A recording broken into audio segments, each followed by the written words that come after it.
জীবন গল্পে আমি আরজে কিবরিয়া রয়েছে আপনার সঙ্গে, এবং কথা না বাড়িয়ে আমার যিনি গেস্ট আছেন তার সঙ্গে আজকে পরিচয় করিয়ে দিই। ইন দ্য মিন টাইম যেসব ফর্মালিটিস আছে আমি অনুষ্ঠানের ফাঁকে ফাঁকে বলবো। জি, প্রথমে আপনার নামটা একটু বলেন প্লিজ। আমার নাম মোহাম্মদ জায়েদ হোসেন। জায়েদ হোসেন, জি। বর্তমানে বয়স কত? আমার বয়স বর্তমান 38 বছর বয়স। তো থাকছেন কোথায়? আমার বর্তমান বাসা হচ্ছে মিরপুর DOHS এ। এমনি জন্ম জেলা? জন্ম ঢাকাতেই, পড়াশোনা ঢাকাতেই। ওকে। সো 38 বছর বয়স, নিশ্চয়ই এক্সপেরিয়েন্সও জীবনে বহুত হয়েছে। জি। জীবন গল্প অনুষ্ঠানটা শোনেন কি আপনি, নাকি কারো কাছ থেকে খোঁজ পেয়ে? আমি ওই গাড়িতে শোনা হয়েছে আমার প্রথম ফার্স্ট টাইম। আচ্ছা। তারপর থেকে রেগুলার শুনতাম ইউটিউব থেকে ডাউনলোড করে। আচ্ছা, প্রতিদিনই শোনা হয়। ফাইন। ইউটিউবের কথা যেহেতু চলে আসলো প্রিয় শ্রোতা, আমি অবশ্যই আপনাদেরকে বলবো আমাদের চ্যানেলটি সাবস্ক্রাইব করবার জন্য। ঢাকা FM 90.4 নামে ইউটিউবে সার্চ দিলে আপনি চ্যানেলটি পাবেন। আর আপনি যদি অ্যাড্রেস বারে খোঁজ করেন তাহলে বলবো www.youtube.com/DFM904। অবশ্যই সাবস্ক্রাইব করবেন, পাশাপাশি নোটিফিকেশনটা অন করে রাখবেন, তাহলে আপনি আপডেটেড হতে পারবেন। এবং একই সাথে একটা কথা বলতে চাই, আমাদের এই অনুষ্ঠানটি আপনারা এখন ইউটিউবে প্রিমিয়ার শুনতে পাচ্ছেন, অর্থাৎ রেডিওতে যেভাবে শুনতে পাচ্ছেন এই মুহূর্তে ইউটিউবেও শুনতে পাচ্ছেন। সো ইউটিউবে আপনি গেলে এখন শুনতে পাবেন আমাদের অনুষ্ঠানটি। ওকে, যেটা হয় আর কি, আমরা ছোটবেলা থেকে শুরু করি বা যেখান থেকে আসলে আমাদের গেস্টের বলার ইচ্ছা থাকে সেভাবে ফ্লোর দিই। তো আপনি শুরু করতে পারেন। জি। আমি শুরু করব আজ থেকে 10 বছর আগে, 2008 সাল থেকে শুরু করতে যাচ্ছি আমি। জি না, কিন্তু আপনার শৈশবটা আমরা একটু জানতে চাই। কোথায় জন্মগ্রহণ করেছেন? আমার জন্ম ঢাকাতেই। বাবা গভর্নমেন্ট জব করতেন, সেই হিসেবে মতিঝিল AGB কলোনিতে বড় হয়ে ওঠা। পড়াশোনা করেছি মতিঝিল মডেল হাই স্কুল। কয় ভাই বোন ছিলেন? আমরা 4 ভাই 5 বোন। 4 ভাই 5 বোন। জি, 4 ভাই 5 বোন, এবং বাবা গভর্নমেন্ট জব করতেন। জি। আচ্ছা, আপনি বড় সবার? না, আমি বড় না। আমার 5 বোন বড়। আচ্ছা। 1 ভাই বড়, আমি মেজো ভাইদের মধ্যে। ওকে, ঠিক আছে। তো পড়াশোনা করেছি ঢাকায় মতিঝিল মডেল হাই স্কুল, তারপর ঢাকা সিটি কলেজ, জি, তারপর জগন্নাথ। এভাবেই বড় হয়ে ওঠা। তো আমি যেখান থেকে শুরু করতে যাচ্ছি 2008 সাল থেকে। জি। 2008 সালে তখন মোবাইলের বিভিন্ন অপারেটর একটা অপশন চালু করেছিল ভয়েস আড্ডা নামে, 2828 ডায়াল করে আড্ডা মারার জন্য। তো আমি ওখানে রেজিস্ট্রেশন করি। রেজিস্ট্রেশন করে কল করি, তো অপর প্রান্ত থেকে একটা মেয়ে কলটা রিসিভ করে। তখন আপনি কিসে পড়ছেন? তখন আমি বিজনেস করি। মানে পড়াশোনা কমপ্লিট? পড়াশোনা কমপ্লিট, হ্যাঁ, মাস্টার্স কমপ্লিট। মাস্টার্স কমপ্লিট পরের ঘটনা? জি।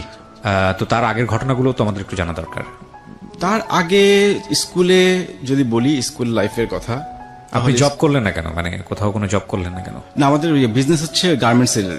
আপনার বাবার গার্মেন্টস এর বিজনেস? বাবার না, আমার ছোট ভাই আছে গার্মেন্টস লাইনে। আচ্ছা, দুজন একসাথে আমরা বিজনেস শুরু করেন। মানে সেই সময় আপনার বিজনেসের বয়স কত? মানে বিজনেস প্রতিষ্ঠানের বয়স কত? বিজনেস শুরু করি 2007 সাল থেকে। 7 সাল থেকে শুরু করেন। আর আপনার ঘটনাটা 2010 সালের? ঘটনা 2008 সালে। 8 সালে, মানে 1 বছরের মাথার ঘটনা। 1 বছর মাথায়। তো আপনার কি প্ল্যান ছিল এটা যে আপনি পড়াশোনা করে বিজনেসই করবেন নাকি জব করবেন? বিজনেসের প্রতি আমার ছোটবেলা থেকে একটা টান ছিল। তো ঠিক আছে, 2828 এর গল্প আপনি বলছিলেন। 2828 এর গল্প অনেকেই জানে, আমি নিজেও শুনেছি, তবে কখনো আমার ট্রাই করা হয়নি আর কি। আচ্ছা, হ্যাঁ, বলেন। আমিও শুনেছি কয়েকজন এসেছিল এখানে, এই জীবন গল্পে অনেকে এসেছিল, ওদের গল্প শোনা হয়েছে আমার। জি। তো অপর প্রান্ত থেকে একটা মেয়ে কলটা রিসিভ করার পর তার সাথে কথা হাই হ্যালো হয়। মেয়েটা থাকে রংপুর। আচ্ছা। তো তার সাথে কিছুক্ষণ কথা বললাম, তারপর জিজ্ঞেস করলাম আপনি কি করেন? তো মেয়েটা বললো যে সে SSC পরীক্ষা দিবে। আচ্ছা। তো আমি তখন তাকে একটু বকা দিলাম যে SSC পরীক্ষা দিবা, তুমি এখানে রেজিস্ট্রেশন করেছো কেন? তোমার তো বয়স কম, তোমার এখন পড়াশোনা করার বয়স। তো বললো যে রেজিস্ট্রেশন আসলে আমি করিনি, আমার বোন করেছে। আমার যে বড় বোন আছে, ওর বোন রেজিস্ট্রেশন করেছিল। তো তারপর তার সাথে বেশ কিছুক্ষণ কথা বলেছে, আমার নাম্বার চাইলো। আমার নাম্বার দিলাম। তারপর থেকে তার সাথে কথা রেগুলার হতো। তার কণ্ঠটা খুব সুন্দর ছিল, গানও খুব ভালো গেত। এভাবে তার সাথে কথা বলতে বলতে প্রায় 6 মাস কেটে গেল। 6 মাস যাওয়ার পর তখন দেখলাম যে আমরা একে অপরের প্রেমে পড়ে গেলাম। আমিও তাকে পছন্দ করি, সেও আমাকে পছন্দ করে, কেউ কাউকে না দেখি। আচ্ছা। মানে তার সাথে কথা বলতে এত ভালো লাগতো, মানে বিশেষ করে গান শোনা হতো বেশি। ওর গলার ভয়েসটা ছিল ইউনিক। ওই প্রতিদিনই গান শুনতাম। তো একটা সময় ওই আমাকে জিজ্ঞেস করলো যে আমি তাকে পছন্দ করি কিনা, আমি তাকে ভালোবাসি কিনা। আমি যখন বললাম হ্যাঁ আমি তোমাকে ভালোবাসি, তখন সেও রিপ্লাই দিল যে হ্যাঁ সেও আমাকে ভালোবাসে। এভাবে শুরু।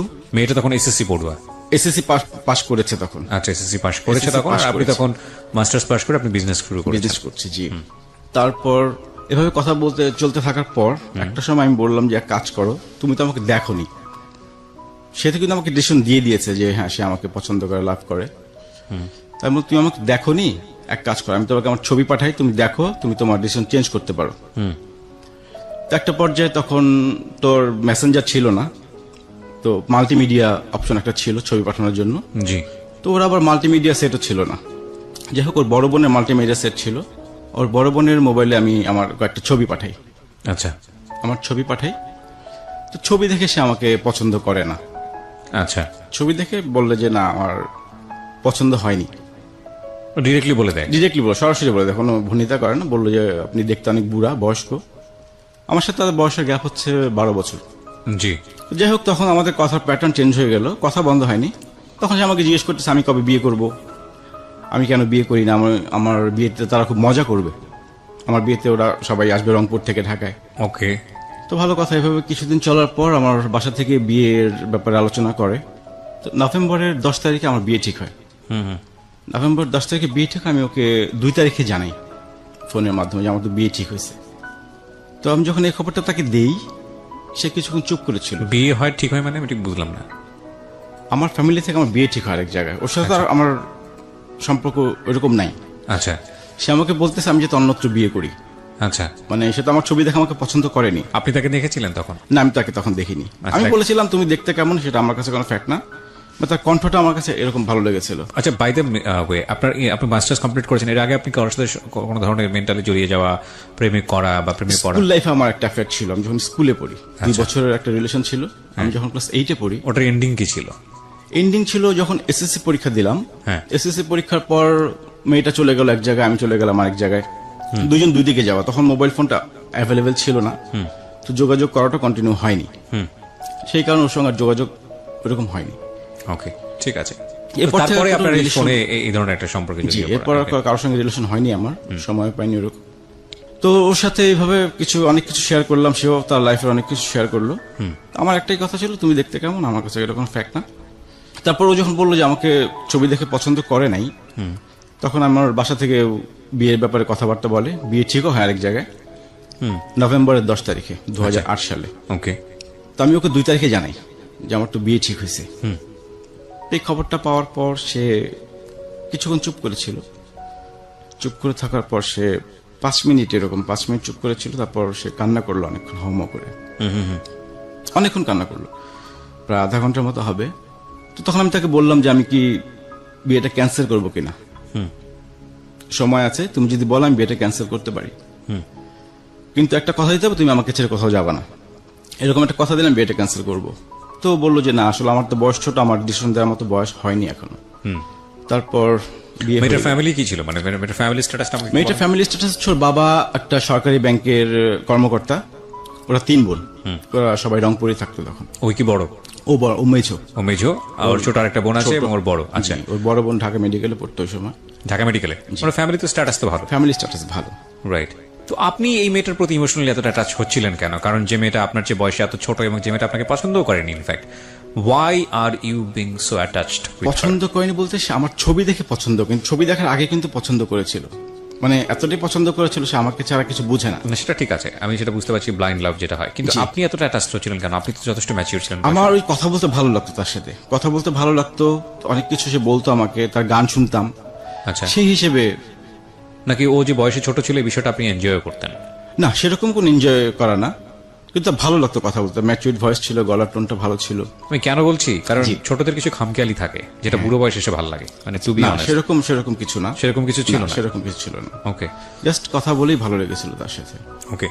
আমি বলছি কি কারণে, কারণ আপনি একটা বিয়ে ঠিক হয়ে গেছে আপনার, আর যে মেয়েটার সঙ্গে আপনার বিয়ে ঠিক হয়েছে তাকে তো আপনি নিশ্চয়ই দেখেই ঠিক করেছেন। জি। তার মানে এত কিছু দেওয়ার পরে যে মেয়েটাকে আপনি দেখেননি এবং যে মেয়েটাকে আপনাকে দেখার পরে পছন্দ করেনি, সে মেয়েটাকে আপনি বলছেন যে ও যদি সিরিয়াস থাকে তাহলে আপনি বিয়েটা ভেঙে দেবেন। মানে তার মানে আপনি কতটুকু ভয়ঙ্কর রকমের সিরিয়াস এই মেয়েটা? আমি অনেক সিরিয়াস ছিলাম। জি। ওকে, তারপর? আমি অনেক সিরিয়াস ছিলাম। তো তারপর ও যেহেতু ডিসিশন দিল না আমাকে ওই সময়, যে আমাকে যেহেতু পছন্দই করেনি ছবি দেখে, তারপর বিয়ে হয়ে গেল। মেয়েটা তখন তিতুমির কলেজে পড়াশোনা করে, অনার্স ফাইনাল ইয়ারে পড়ে। জি। তো মোটামুটি 3 মাস ভালোই সংসার কাটছিল আমাদের, নতুন সংসার। আপনি হ্যাপি ছিলেন মেয়েটাকে নিয়ে? আমি হ্যাপি ছিলাম। হ্যাপি ছিলেন মানে কমপ্লিটলি আচ্ছা, যে মেয়েটার সঙ্গে আপনি পেন ফ্রেন্ডশিপ, যে মেয়েটার সঙ্গে আপনার ফোনের সম্পর্ক, ওনার নাম কি ছিল? নাম ছিল হানি। হানি। আর যাকে আপনি বিয়ে করলেন, আপনার ওয়াইফ, ওনার নাম কি? ওর নাম হচ্ছে রুবি। তো রুবির সাথে আপনি কমপ্লিটলি হ্যাপি ছিলেন? হ্যাপি ছিলাম। তার মানে হানির সাথে তো কমিউনিকেট করার কোনো প্রশ্নই ওঠে না? না, প্রশ্নই ওঠে না। ওকে, তারপর? 3 মাস পর হানি আমাকে ফোন দেয়।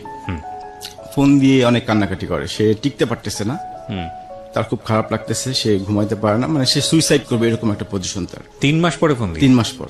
3 মাসে আমার সঙ্গে কোনো যোগাযোগ করেনি, আমিও করিনি। তো সে সুইসাইড করবে, সে আমার থেকে ক্ষমা চায় যে আমাকে মাফ করে দিও, এরকম অনেক কিছু। তো আমি তাকে বুঝালাম যে আসলে এটা তো সমাধান না, সুইসাইড এটা কেমন কথা। সে প্রতিদিন ব্লেড নিয়ে ঘুমাতো রাতের বেলা। এগুলো আপনাকে বলেছে সে? এগুলি বলেছেন। আপনি তো দেখেন নাই? না না, রাইট। হাতে রক কেটে দিবে একটা আস্তে করে, আর আমি কোনো খোঁজ খবর পাবো না। এগুলো বলে বলে আপনাকে এগুলো বলে বলে, হ্যাঁ। তা আমি এখন পড়লাম টেনশন, এখন যদি সুইসাইড করো তাহলে তো সমস্যা হবে, আমার যে আমার কারণে সে সুইসাইড করছে, আমি নিজেকেও ক্ষমা করতে পারবো না। তো এভাবে তার সাথে কথা বলতে থাকলাম, বুঝাতে থাকলাম, প্রতিদিনই একই কথা যে সে সুইসাইড করবে, সে টিকতে পারতেছে না। লাস্টে এমন একটা পর্যায়ে চলে আসে, সে আমার সেকেন্ড ওয়াইফ হবে এরকম একটা অফার করে? এরকম একটা অফার করে।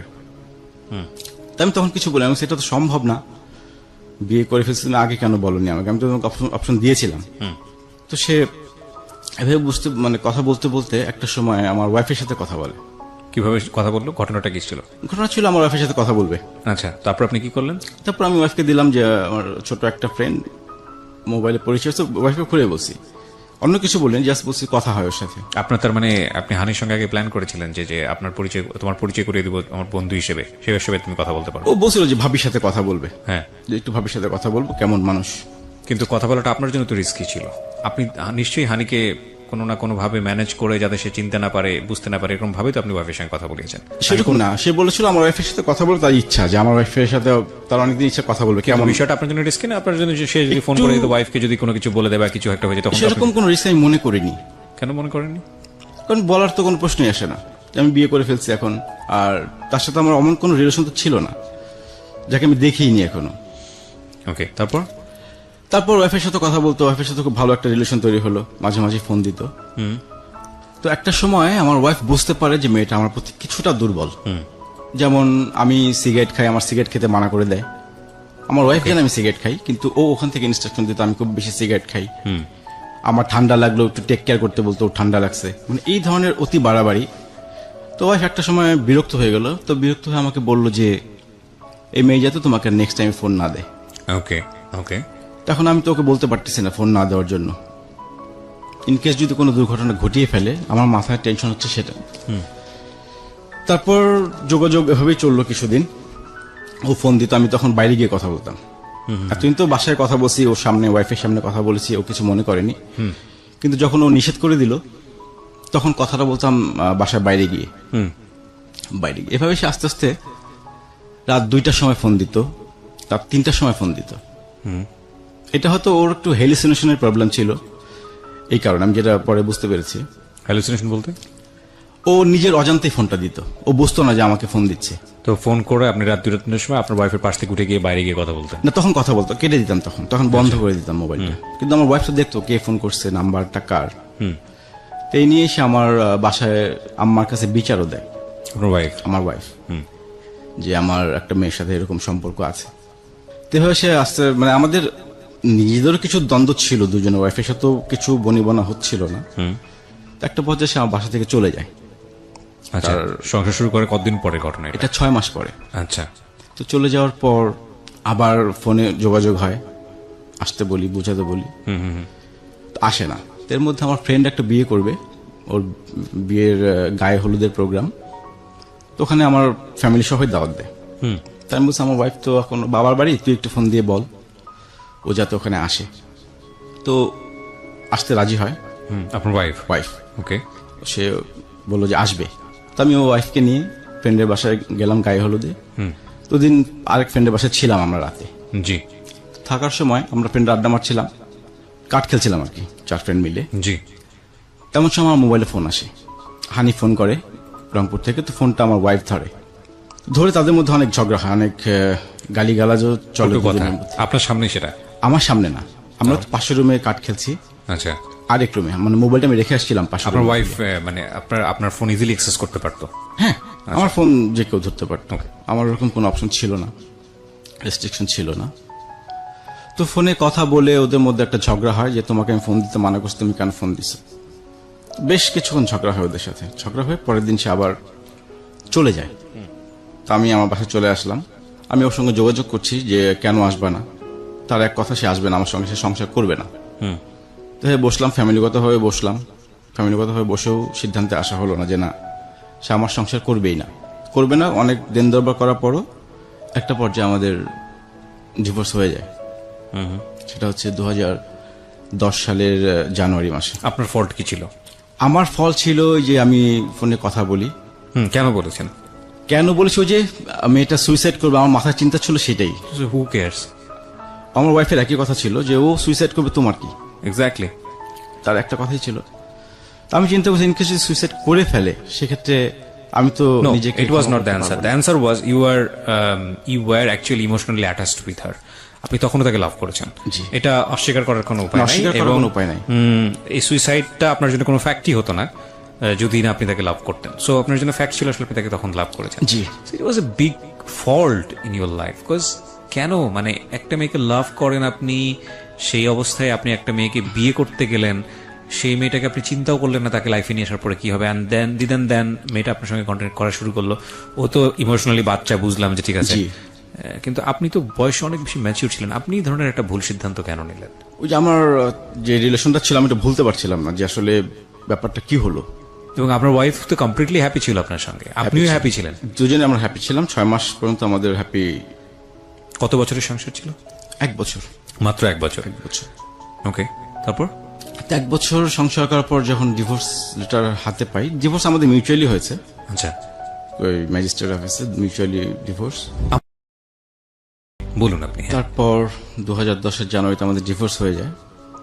তো ডিভোর্স হওয়ার পর, ডিভোর্স হওয়ার আগেই কি হানি জানতো বিষয়টা যে আপনারা ডিভোর্সের দিকে যাচ্ছেন? হ্যাঁ জানতো। এবং তাতে তার কি সম্মতি ছিল? সে তো আমার সেকেন্ড ওয়াইফ হতেই চেয়েছিল।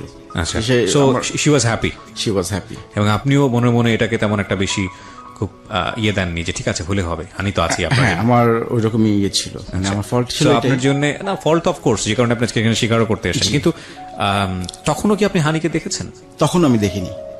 সাচ আ ব্লাইন্ড আমি ইউ আর। তখনও তাকে দেখিনি। মানে তার কথার এত পাওয়ার ছিল, মানে এত ভালো লাগতো কথা, মানে ও যা বলতো আমি মানে কি বলবো এটাকে, মোহবিষ্ট হয়ে যেতেন। হিপনোটাইজ যেরকম হয় সেরকম হতাম। আজকে শুনে নিন যারা শুনছেন এই জীবন গল্পটা, যে একটা ভোকালের পাওয়ার কতখানি। এবং এই মিষ্টি মিষ্টি কথা শুনে নিজের মধ্যে এমন কিছু তৈরি করেন না অপর পক্ষে যিনি কথা বলছে তার সম্পর্কে, যাতে করে আপনি নিজে শেষ হয়ে যান। বলেন তারপর কি হলো? তারপর সে 2010-এ এইচএসসি পরীক্ষা দেয়। এইচএসসি পরীক্ষার পর আমি আবার একটা অ্যাক্সিডেন্ট করি বাইকে। বাইকে আমার পা ভেঙে যায়।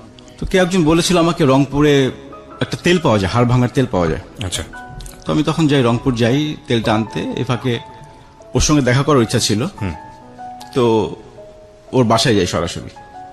আচ্ছা, ও সরাসরি বাসায় যেতে পারে। কত বছরের সম্পর্কের পরে বাছাই গেলেন? এটা 2008 থেকে 2010। 2008 থেকে 2010 এর দিকে গিয়ে 2 বছর পরে ওর 2 বছর। আচ্ছা, 2 বছর পর ও বাইরে আসতে পারবে না, মানে বাসা থেকে বাইরে আসতে পারবে না। তো সে বললো যে বাসায় যাওয়ার জন্য। ইন দ্য মিনিট ওর বাসায় কি সবাই জানতো যে আপনার এরকম একটা ওর সম্পর্ক? বাসায় সবাই জানে, আমার সাথে কথা বলে। আচ্ছা, কিন্তু আপনার সঙ্গে এরকম আমার একটা বিয়ে সম্পর্ক- হয়েছে সেটাও জানে। এরকম একটা সম্পর্ক আছে সেটা জানে না? না, সম্পর্ক আছে সেটা জানে, জাস্ট জানে যে একটা বড় ভাই আছে। আমি বিভিন্ন সময় গিফট পাঠাতাম। গিফটও পাঠাতেন? গিফট পাঠাতাম। কি ধরনের গিফট পাঠাতেন? গিফট, প্রথম গিফটটা পাঠাই ও যখন এসএসসি রেজাল্ট করলো, গোল্ডেন জিপিএ পেলো। এইসব কথাবার্তা বলেও গোল্ডেন জিপিএ পেয়েছে? হ্যাঁ, বাহ, অফকোর্স মেরিটোরিয়াস স্টুডেন্ট, রেজাল্ট ভালো করেছে। তো গোল্ডেন জিপিএ পেলো। তো আমি তখন কিছু গিফট পাঠালাম, কিছু কাপড় চোপড় বা কিছু গিফট আইটেম এইসব। তো যেহেতু বাসায় যেহেতু সবাই তো জানতো যে গিফটটা কে পাঠিয়েছে, তো বাসায় জানতো যে একটা বড় ভাইয়ের সাথে কথা বলে, ভাইয়ের সাথে কথা বলে। তো বাসায় যখন যাই তখন তো জানে যে আমি যে ম্যারিড। দুপুরে খাওয়া দাওয়া করি ওর বাসায়। ফার্স্ট টাইম আপনি তাকে দেখলেন? ফার্স্ট টাইম দেখলাম। সো দেখার পরে ইমপ্রেশনটা কি ছিল, কেমন লাগলো? দেখার পর আমি আসলে যেভাবে কল্পনা করেছিলাম ঠিক সেরকমই, মানে ও যে বর্ণনা দিয়েছিল, কিন্তু একটু ইম্যাচিউর ছিল মানে দেখতে। আচ্ছা, মানে আমি যতটা ম্যাচিউর মনে করেছিলাম, দেখে আমি কিছুটা হতাশ হয়েছিলাম। হতাশ বলতে মানে এতটা ইম্যাচিউর আমি মনে করিনি, এতটা পিচ্ছি হবে মানে ফেসের দিক থেকে? ফেসের দিক থেকে, হ্যাঁ। আচ্ছা, যাই হোক, পরে আমাদের শুরু হলো। আবার আমাকে চিঠি পাঠায়, মানে একটা খুব হৃদয় বিদারক চিঠি, যে চিঠিটা পড়লে আমার মানে যতবারই পড়ি ততবারই আমার চোখ দিয়ে পানি পড়ে। ওই সময় কি হাতে হাতে দিয়েছিল চিঠি? না না, চিঠিটা কুরিয়ার করে দিয়েছিল, মানে দেখা হওয়ার আগে? দেখা হওয়ার আগে, ওকে। মানে আমার ডিভোর্সের পর আচ্ছা। যে সেই দিনটার অপেক্ষায় ছিল আমি যাতে তাকে কখনো ছেড়ে না যাই। সে অনেক সাধনা করে আমাকে পেয়েছে, সে মানে আমি তাকে ছেড়ে কখনো যাব না। আমি তাকে কথা দিয়েছিলাম যে না, আমি আর কখনোই তোমাকে ছেড়ে যাব না এখান থেকে। তারপর শুরু হলো ওর সাথে আবার যোগাযোগ। তারপর 2010-এ ঢাকায় আসে অ্যাডমিশন দেওয়ার জন্য, ঢাকা ইউনিভার্সিটিতে, তারপর ঢাকা মেডিকেলে, বিভিন্ন জায়গায় অ্যাডমিশন দেয়। তো আমি সাথেই ছিলাম। ও থাকতো ওর বান্ধবীর বাসায়, কিন্তু আমার সাথে যেত। ওর তো ভাই নেই, ওর বোন ছিল ঢাকাতে, কিন্তু আমার সাথে যেত। এভাবে যেতে যেতে ও ঢাকাতে হলো না কোথাও অ্যাডমিশন। ও অ্যাডমিশন নেয় ময়মনসিং বাংলাদেশ এগ্রিকালচার ইউনিভার্সিটিতে। না না, বাসায় গিয়ে কি হলো আমাকে একটু ইন ডিটেল বলেন না। বাসায় গিয়ে খাওয়া দাওয়া করা, পুরো ঘটনাটা কি ঘটলো, কিভাবে বিদায় নিলেন, শুনি বিষয়টা। বাসায় তো মিষ্টি নিয়ে গেলাম, মিষ্টি আম এসব নিয়ে গেলাম, নিয়ে ওর সবার সাথে পরিচয় হলাম। বাসায় ওর বাবা ছিল না, ওর মা ছিল, হ্যাঁ, ওর বোন ছিল, ছোট বোন ছিল। পরিচয় হলাম, দুপুরে খাওয়া দাওয়া করলাম একসাথে। ও রান্না করেছিল আমার জন্য স্পেশালি। রান্না করে বিকেলের দিকে আমি আবার ওখান থেকে ব্যাক করি ঢাকার দিকে। আচ্ছা। সকালে গিয়ে নেমেছি। আপনাদের সঙ্গে কোনো কথাবার্তা হয়নি, পার্সোনালি কথাবার্তা হয়নি? পার্সোনালি কথাবার্তা ড্রয়িং রুমে হয়েছে। আচ্ছা। যে ড্রয়িং রুম, ওখানেই কথাবার্তা হয়েছে। তো আম্মু আসছে গেছে এই পাশ দিয়ে, বোন আসছে গেছে এই পাশ দিয়ে, কিন্তু ওইভাবে কথাবার্তা হয়েছে। ওই তার সাথে আমার প্রথম দেখা। তারপর বিকেলে চলে আসলাম ঢাকাতে। ঢাকাতে চলে আসার পর আবার তার সঙ্গে ফোনে যোগাযোগ। এমনও দিন গেছে যে কথা বলতে বলতে সকাল হয়ে গেছে। আচ্ছা। এসএসসি আর ইন্টার পড়ুয়া একটা মেয়ে কথা বলতে বলতে ভোর বানিয়ে ফেলছে, ওর বাবা মা এগুলো খেয়াল করতো না?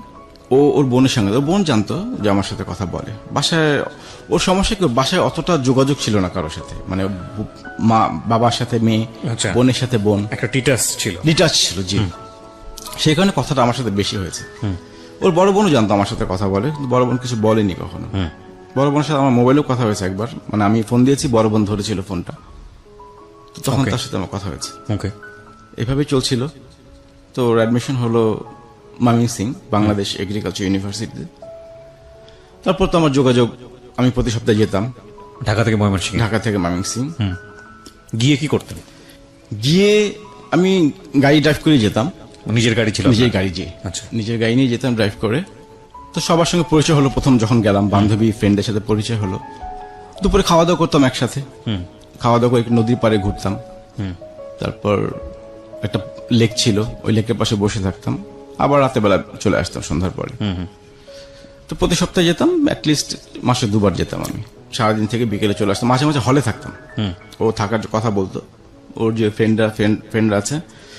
তো আমার আবার হলের প্রতি একটা দুর্বলতা ছিল সবসময়, যে ঢাকায় বড় হয়েছে, হলে থাকিনি কখনো।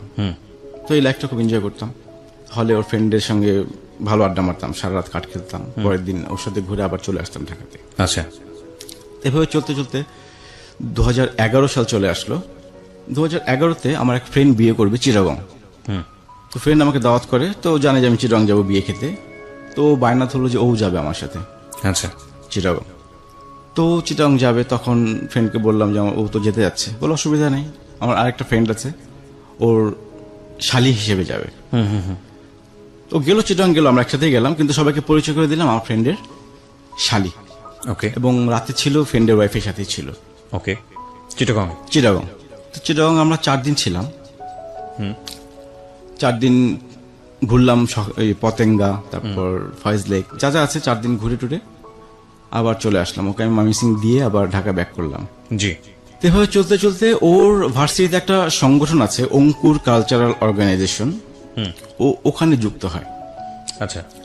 তা আমার আবার সমস্যা নাই, আমি আবার সাংস্কৃতিক মনা, গান বাজনা পছন্দ করি। তো আমাকে বললো যে আমি যে একটা অর্গানাইজেশন যুক্ত হয়েছি, তুমি কে বলো? সে অসুবিধা নেই, ভালো। 11 শেষের দিকে মনে হয় ওদের একটা প্রোগ্রাম ছিল, পারফর্ম করবে, ও নাচ করবে, একটা গান গাবে। আচ্ছা। তো আমি যথারীতি গেলাম প্রোগ্রাম দেখতে। প্রোগ্রাম দেখে চলে আসলাম, ভালো পারফর্ম করলো ওখানে। এর মধ্যে যেতে যেতে ওর ফ্রেন্ডদের সাথে ভালো একটা আন্ডারস্ট্যান্ডিং তৈরি হয়ে গেল আমার, বা ফ্রেন্ড বা সিনিয়র ভাই। তো সবার সাথে ভালো পরিচয় হলো, ভাই বোনের সম্পর্ক সবার সাথে। তারপর আসলো 2012 সাল। 2012-তে আমরা 3 ফ্রেন্ড মিলে ঘুরতে যাই। আচ্ছা। আবার তখন যাই সিলেটে ফ্যামিলি সহ। হানিও ছিল আমাদের সাথে, আমরা 3টা ফ্যামিলি গেলাম। তো হানি আবার যেহেতু আমরা বিয়ে করিনি তখনও, আমার ফ্রেন্ডের ওয়াইফের সাথে ছিল। তো ওখানে সিলেট 3-4 দিন ঘুরে আবার চলে আসলাম ঢাকাতে। এভাবে প্রতি বছরই তো যাওয়া আপনার। এগুলোর ফ্যামিলি জানতো যে আপনার সঙ্গে এভাবে মুভ করে? ওর ফ্যামিলি জানতো না, ওর ফ্যামিলি কখনোই জানতো না। তো এরপর আসলো 2013 গেলাম কক্সবাজার। ওই 3 ফ্রেন্ড মিলি আমরা এবার এভাবেই ঘুরি সবাই। কক্সবাজার ঘুরে আসার পর 2013-তে একদিন ফোন দিয়ে বললো যে ওর বান্ধবী একটা বিয়ে করবে। বান্ধবী বিয়ে করবে, আমাকে বললো যে বান্ধবী বিয়ে করবে, তোমাকে আসতে হবে আচ্ছা, সাক্ষী হিসেবে। ওকে, তুমি সাক্ষী দিবা। তো আমি বললাম বিয়ে করে ভালো কথা, তো বান্ধবীকে দাও, বান্ধবীর সাথে কথা বলি। তো বান্ধবীর সাথে কথা বললাম, বললো যে ভাই আসলে সিদ্ধান্ত নিয়েছি যে বিয়ে করব। তো আমি বললাম যে যেহেতু আমি বড় ভাই, আমার তো কিছু বলার আছে ওখানে। তো বললাম যে তোমাকে কি প্রেশার দিচ্ছে নাকি বিয়ে করার জন্য, আর সিদ্ধান্তটা কি ভেবে চিন্তে নিছো? এটা কিন্তু একটা বিশাল ব্যাপার, বিয়ে। তো বললো যে হ্যাঁ ভাইয়া সবকিছু চিন্তা ভাবনা করেই নিচ্ছি, আমরা এখন কোনো ফ্যামিলিকেই জানাবো না, জাস্ট বিয়ে করে রাখবো। তো যথারীতি গেলাম, ময়মনসিং গেলাম, বিয়ে হয়ে গেল দুজনের কাজী অফিসে। জি, বিয়ে হয়ে গেল পর আমি আবার চলে আসলাম ঢাকাতে। এভাবে আরো কিছুদিন যাওয়ার পর প্রায় 6 মাস পর, 6 মাস পর ওর আরেকটা বান্ধবী বিয়ে করবে। আমি বললাম তোমরা কি শুরু করলা, এই কয়দিন পর পর বিয়ে করতেছে, আমরা কবে বিয়ে করব? আমাদেরও তো বিয়ে করতে হবে। বললো যে আমরা করব। তারপর ওর বান্ধবীর সাথে কথা বললাম, বললাম যে ওর যেহেতু ওর বয়ফ্রেন্ডকে আমি চিনতাম, ওর ফ্রেন্ড। জি, তো বললাম যে ঠিক আছে আমি আসতেছি। আবার গেলাম, ওই কাজী অফিসে বিয়ে হলো ওদের। আমি ছিলাম বড় ভাই, মেয়ের বড় ভাই। ওকে, জাস্ট এতটুকু বলছিলাম যে ইনকেস কোনো ঝামেলা হলে আমাকে এই ঝামেলায় জড়াও না। কারণ ঝামেলায় পরে যারা সাক্ষী দেয় তারাই, মামলা মোকদ্দমা যদি হয় সাক্ষীদের উপর কিন্তু তারপর তারপর বান্ধবীর বিয়ে হয়ে যায়। তারপর আসলো 2014 সাল। এর মধ্যে তো ওর ভার্সিটি প্রতি বছর একটা করে প্রোগ্রাম চলে, ওই অঙ্কুরের প্রোগ্রাম, যেটা আমি যাই, সবার সাথে পরিচয় হয় এবং রিহার্সেলও দেখতাম আমি। আমার কাছে ভালো লাগতো রিহার্সেলগুলো দেখতে, এবং ওখানে আমি স্পন্সরও করতাম। মানে ও যা করতো আমার সেটাই ভালো লাগতো, মানে যেভাবেই হোক ওকে হ্যাপি রাখার চেষ্টা করা।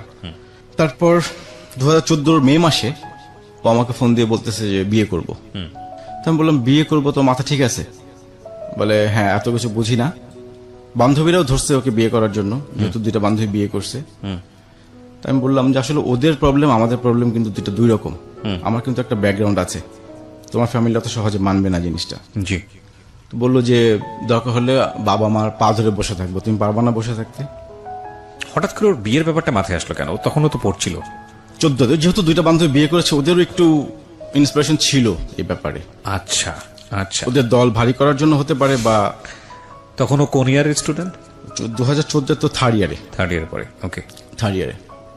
পরে সিদ্ধান্ত নিলাম যে হ্যাঁ ঠিক আছে, আমি তো বিয়ে করবোই, কারণ ওকে ছাড়া তো আর অন্য কোথাও সম্ভব না এখন। চিন্তাও করিনি কখনো। তো 2014 সালের জুন মাসে 6 তারিখে আমাদের ডেট ফিক্স করি বিয়ের। আপনারা নিজেরা ফিক্স করেন? আমরা নিজেরা ফিক্স করি। তো আমি আমার ঢাকা থেকে একটা ফ্রেন্ড নিয়ে যাই, আর একজন সম্পর্কে মামা হয় ওনাকে নিয়ে যাই। না, কিন্তু আপনার ফ্যামিলির সঙ্গে কথা বলেননি তার মানে? আমার ফ্যামিলিতে আমি কাউকে বলিনি। ওর ফ্যামিলিতেও কাউকে বলেননি? ওর ফ্যামিলিতেও কাউকে। বিষয়টা কি ছিল? আপনারা নিজেরা বিয়ে করবেন? আমরা চুপি চুপি বিয়ে করব এবং চুপচাপ থাকবো, মানে যখন সময় হবে তখন জানাবো। আচ্ছা, ওকে। তারপর 2014 জুন মাসের 6 তারিখে যাই, ময়মনসিং গেলাম, কাজী অফিসে যথারীতি আমাদের বিয়েটা সম্পন্ন হয়। তারপর আমার ফ্রেন্ডরা ঢাকায় চলে আসে, আমরা দুজন তখন একসঙ্গে থাকলাম। যখন বিয়ে করি তো কাবিন নিয়ে একটা প্রবলেম ছিল। আমি ভাবছিলাম যে 5 লাখ টাকা হয়তো কাবিন দিলেই হবে। আমার ফ্রেন্ডও বলেছিল 5 লাখ টাকা কাবিন। তো বললো যে না, 10 লাখের নিচে হবে না। এটা ও বলেছে? ও বলেছে। আপনারা আগে ঠিক করেননি বিষয়টা? না, আগে ঠিক করা হয়নি। কাবিন নিয়ে তো অতটা মাথা ব্যথা ছিল না। ওকে, যে বিয়ে করবো, কাবিন তো কোনো ফ্যাক্ট না। তাই আমি বললাম যে ঠিক আছে 5 লাখ টাকা হোক। তো বললো যে না, ওর বড় বোনের বিয়ে হয়েছে, 10 লাখ টাকা কাবিন, এর নিচে সে বিয়ে করবে না। ওকে। তা আমি রাজি হলাম যে 10 লাখ টাকা কাবিন, সমস্যা কি। তারপর বিয়েটা হয়ে গেল। তো বিয়ের পর ওই দিন আমরা ছিলাম এক জায়গায়। আচ্ছা, মানে আমাদের যে বাসর রাত বলতে যেটা বোঝায়। পরের দিন ওকে হলে দিয়ে আমি আবার ঢাকায় ব্যাক করলাম। তারপর এভাবে চলতে থাকলো। ঠিক 4 মাস পর ওর সাথে আমার একটা ঝগড়া হয়, খুব মনোমালিন্য, ছোট একটা ব্যাপার নিয়ে। আমি একদিন শুক্রবার যেতে পারিনি ময়মনসিং, আমার যাওয়ার কথা ছিল, কিন্তু ও এটা নিয়ে একটা ঝগড়া হয়। ঝগড়ার এক পর্যায়ে সে আমার মাকে ফোন দিয়ে বলে দেয় যে আমরা বিয়ে করছি। রেগে মেগে? রেগে। না কি হঠাৎ করে তো ঝগড়া হতে পারে না, নিশ্চয়ই কিছু একটা দাবি দেওয়া ছিল তার। না, দাবি দেওয়া না, ওই আমি ওর সমস্যা ছিল একটা, আমাদের মধ্যে ঝগড়া হতো, কিন্তু সপ্তাহে একদিন ঝগড়া হতোই আমাদের, তো সিলি সিলি ব্যাপার নিয়ে। এই আমার সকালে যাওয়ার কথা, আমি যদি 12টার সময় পৌঁছাই ওটা নিয়ে একটা ঝগড়া হতো। আচ্ছা। তারপরে যদি এক শুক্রবার যেতে না পারতাম ওটা নিয়েও একটা ঝগড়া হতো। আমার বাবা হয়তো ফ্রাইডেতে গ্রামের বাড়িতে যাবে, ওনাকে দিয়ে আসতে যেতাম, সেই কারণে হয়তো আমার মিস হতো এই ফ্রাইডে গুলা। জি। কিন্তু একটা মিস হলে আমি পরেরটাতে যেতাম। আচ্ছা। এটা এইসব ব্যাপার নিয়ে ঝগড়া হতো। তো ঝগড়ার এক পর্যায়ে সে আমার মাকে ফোন দিয়ে বলে দেয় যে আমরা বিয়ে করছি, যে আপনার ছেলে কেন ময়মনসিং আসে না।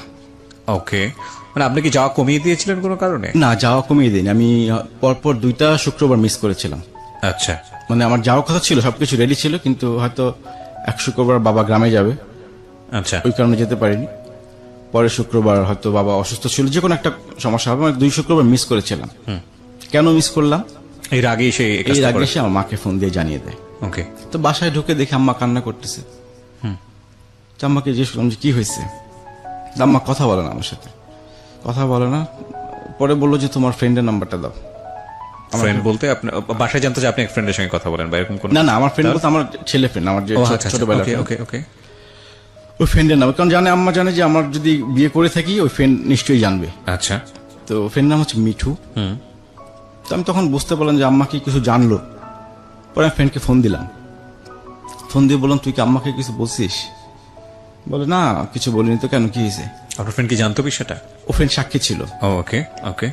তো আমি বললাম তুই কিছু বলছিস কিনা? আর কিন্তু কেউ জানে না, আমার কোনো ফ্রেন্ড সার্কেলও জানে না, ওই একজন ছাড়া।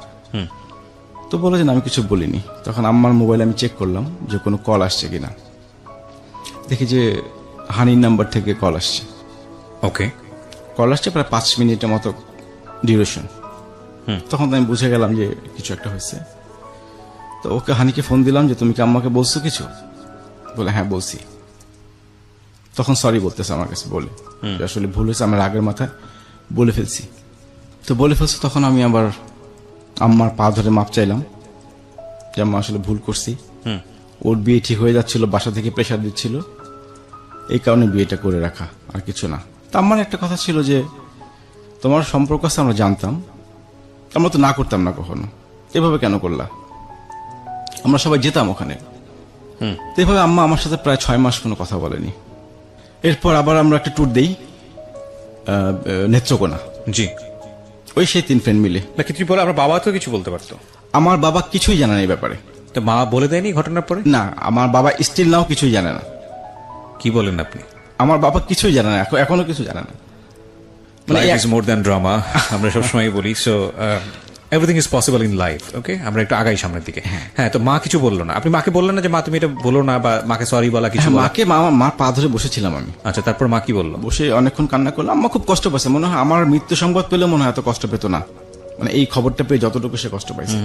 কারণ আমি ছিলাম আমার মার খুব পছন্দের একটা ছেলে, জি, আমাকে বেশি পছন্দ করে বাসা সবার থেকে। তো আমি আমার মাকে নিয়ে বিভিন্ন জায়গায় ঘুরতেও যাই, বলা হয়নি এগুলা, বিভিন্ন ভ্যালেন্টাইন্স ডে, পহেলা বৈশাখ আমি আম্মাকে নিয়ে ঘুরি।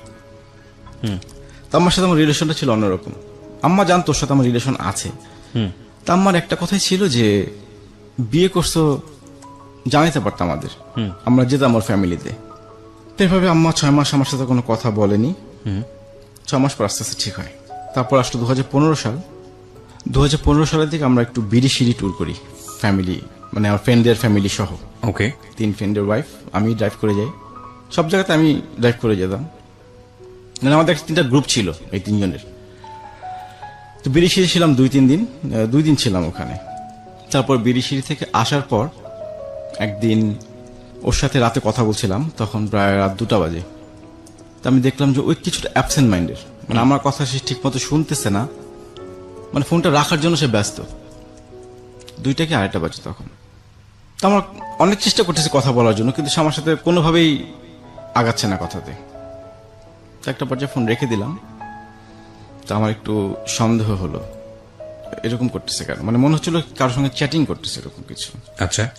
তো 2014 সালে আবার বিয়ের পর আমাদের দুজনের পাসওয়ার্ড একই ছিল ফেসবুকের।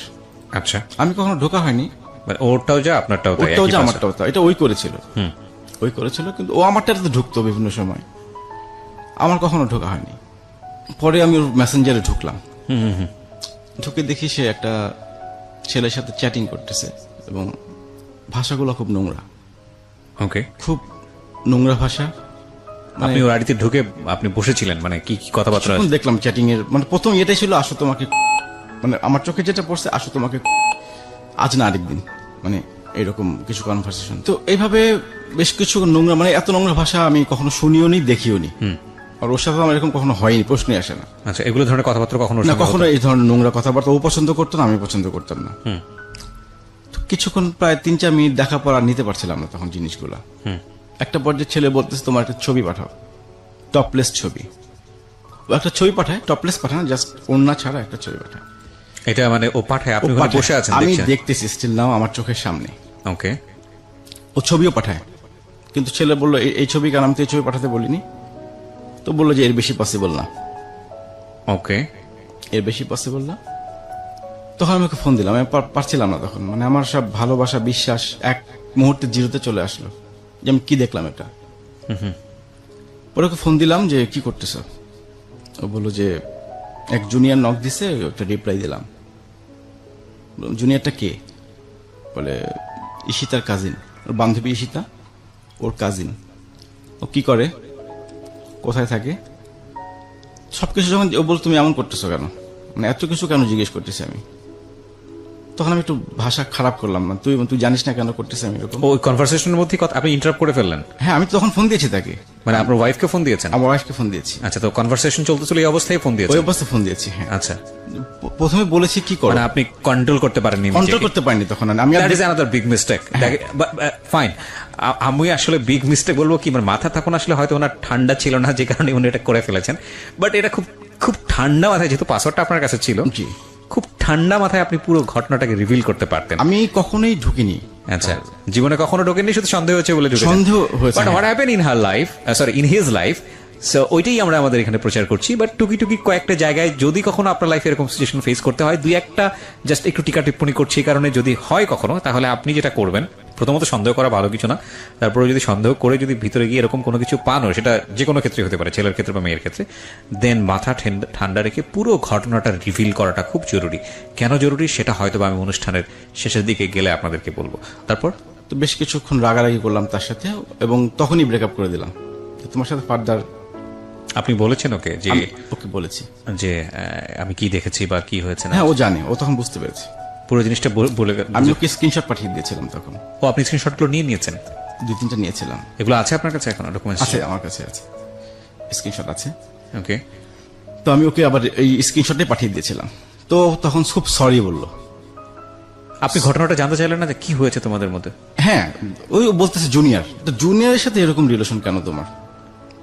জুনিয়র বলতে ওর ডিপার্টমেন্টের জুনিয়র? না না, ও ঢাকায় থাকো, বান্ধবী কাজিন, ওই একদিন ময়মনসিংহ গিয়েছিল, সেখানে তার সাথে পরিচয় হয়েছে। তোর সাথে দেখলাম প্রায় 15 দিন যাবত এরকম চ্যাটিং হচ্ছে। মানে আপনাদের মধ্যে কি এমন কোনো ব্যাপার ছিল যে কারণে ও এই ধরনের কাউকে দিয়েছে, নাকি এগুলোর হ্যাবিচুয়াল ব্যাপার ছিল যে হঠাৎ করে হচ্ছে? না, এটা আমি ওই দিনই প্রথম জানতে পারি, এর আগে কখনো আমার ইয়ে ছিল না। আপনি তো একটা বিষয় নিশ্চিত যে একটা মেয়ে সাধারণত আমরা দেখি যে এই ধরনের সম্পর্কে গেলে তার সঙ্গে সম্পর্কটা খুব ডিপলি থাকে, আইদার খুব ডিপলি থাকে অথবা এটা অন্যরকম ব্যাপার স্যাপার। তো আপনি কি নিশ্চিত হলেন সম্পর্কটা আসলে কি ছিল? আমি দেখলাম ওদের সাথে একদিন দেখা হয়েছিল মাত্র। আচ্ছা, একদিন দেখা হয়েছিল, ছেলেটা ময়মনসিংহ গিয়েছিল। হ্যাঁ। এরপর থেকে এর সাথে এই বিগত 15 দিন যাবত একই রকম চ্যাটিং করতেছে। ও, মানে এটা আসলে কোনো অ্যাফেয়ার ছিল না? না, অ্যাফেয়ার ছিল না। বাট এটা এক ধরনের ভার্চুয়াল কি বলা যেতে পারে, এক ধরনের ফিজিক্যাল ইন্টিমেসি। হ্যাঁ, সেরকম। ওকে। ভার্চুয়াল, তার সঙ্গে রিলেশন ছিল না, জাস্ট ওর জুনিয়র। ওকে। তো আপনি তাকে জিজ্ঞেস করলেন না যে তুমি এই ধরনের সম্পর্ক কেন করছো বা হ্যাঁ, জিজ্ঞেস করেছি, সে সরি বলছে, তখন ভুল হয়েছে তার। সরি বলার পর আপনি রিয়াক্ট করেছেন, বাট আপনি ফাইন্ড আউট করার চেষ্টা করেছেন যে কেন এটা হচ্ছিল তোমার, মানে তুমি কেন এই ধরনের সম্পর্কে জড়াচ্ছ? সে এরকম কিছু আমাকে বলেনি, সে চুপ ছিল, মানে এরকম অ্যান্সার আমি পাইনি, এবং আমি তখনই বললাম যে আসলে এরপর থেকে তোমার সাথে আমার যোগাযোগ। এখানে একটা কথা বলি প্রিয় শ্রোতা, সরি ফর দিস ইন্টারাপশন, মানে লিগেলি যদি কখনো, মানে এটা তো লিগেলি অন্যায়। আর দ্বিতীয় কথা হচ্ছে যে যদি কখনো এই ধরনের কোনো সিচুয়েশনে পড়ে যান কেউ, বা যদি দেখেন যে অপরপক্ষ এই ধরনের একটা ইন্টিমেসির মধ্যে চলে গেছে, সেটা ভার্চুয়ালি হোক বা যে কোনো কিছুতেই হোক না কেন, এটাকে আমাদের যে রিয়াকশনটা সেই মুহূর্তে হয় ওনার লাইফে, যেটা ওনার যে রিয়াকশনটা হয়েছে সেটাই স্বাভাবিক হয়তোবা, কিন্তু খুব ঠান্ডা মাথায় ডিল করাটা খুব জরুরি।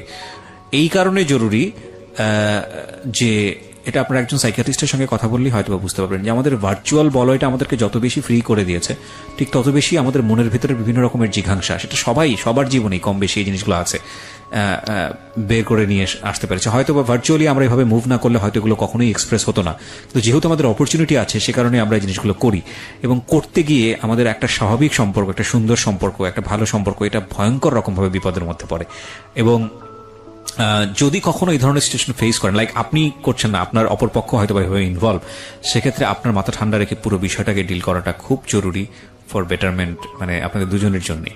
বিকজ এটা এই ধরনের ব্যাপার আসলে সম্পর্ক ভাঙার জন্য যেমন লজিক্যাল, ঠিক একইভাবে আমার কাছে ইললজিক্যালও মনে হয়। যাই হোক, এটা আমার ব্যক্তিগত ওপিনিয়ন। হ্যাঁ বলুন। তারপর তো তার সঙ্গে বেশ কিছু ঝগড়া হলো, পরে বললাম যে তোমার সাথে আর আমার সঙ্গে যোগাযোগ করবা না, আমি এটা দেখার জন্য প্রস্তুত ছিলাম না।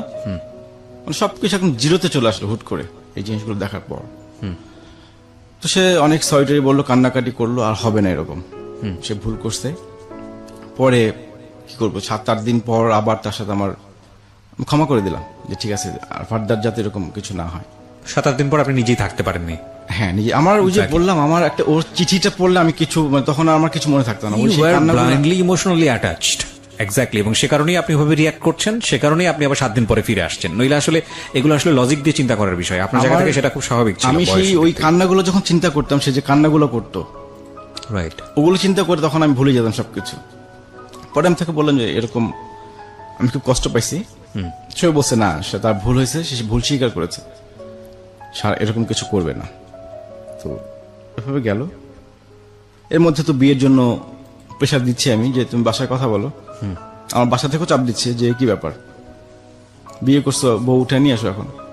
এরকম কিছু চলার পর ও আবার ইয়েতে চলে আসে, ইন্টার্নি করার জন্য 3 মাস ঢাকায় থাকে। আচ্ছা, 3 মাস ঢাকায় থাকে। তো তখন কি আপনি মাঝে মাঝে ওর ফেসবুকে উকি মারতেন ঘটনার পরে? না, পাসওয়ার্ড চেঞ্জ করেছিল এরপরে। ও পাসওয়ার্ড চেঞ্জ করলে তো আরো সন্দেহ হওয়ার কথা। পাসওয়ার্ডটা আপনাকে দেয়নি? আর না, পাসওয়ার্ড আমিও নেইনি, ও দেয়নি। মানে সম্পর্ক তখন ওইভাবে মানে বিশ্বাস চলে এসেছিল যে না, ও এরকম কিছু করবে না। আচ্ছা, এরকম কিছু করবে না। আচ্ছা, আপনাকে আমি একটা প্রশ্ন করি। জি।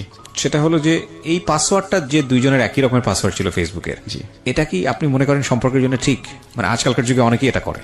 এটা অনেকের জন্য ঠিক না। আমি বেসিক্যালি মনে করি, আমি শুধু জানতাম, কিন্তু আমি কিন্তু ঢুকতাম না কখন। আমি কখন ব্যক্তিগতভাবে পছন্দ করি না যে আরেকজনের ইয়েতে ঢুকা, কিন্তু আমার জাস্ট একটু সন্দেহ হয়েছিল দেখে আমি তখন ঢুকেছিলাম জিনিসটা, যে আসলে ব্যাপারটা কি। না, সেটা তো আপনি সন্দেহ হয়েছিল বলে ঢুকেছেন। তা পাসওয়ার্ড আমি ব্যক্তিগতভাবে যদি বলি, এটা রাখা ঠিক না। কেন ঠিক না?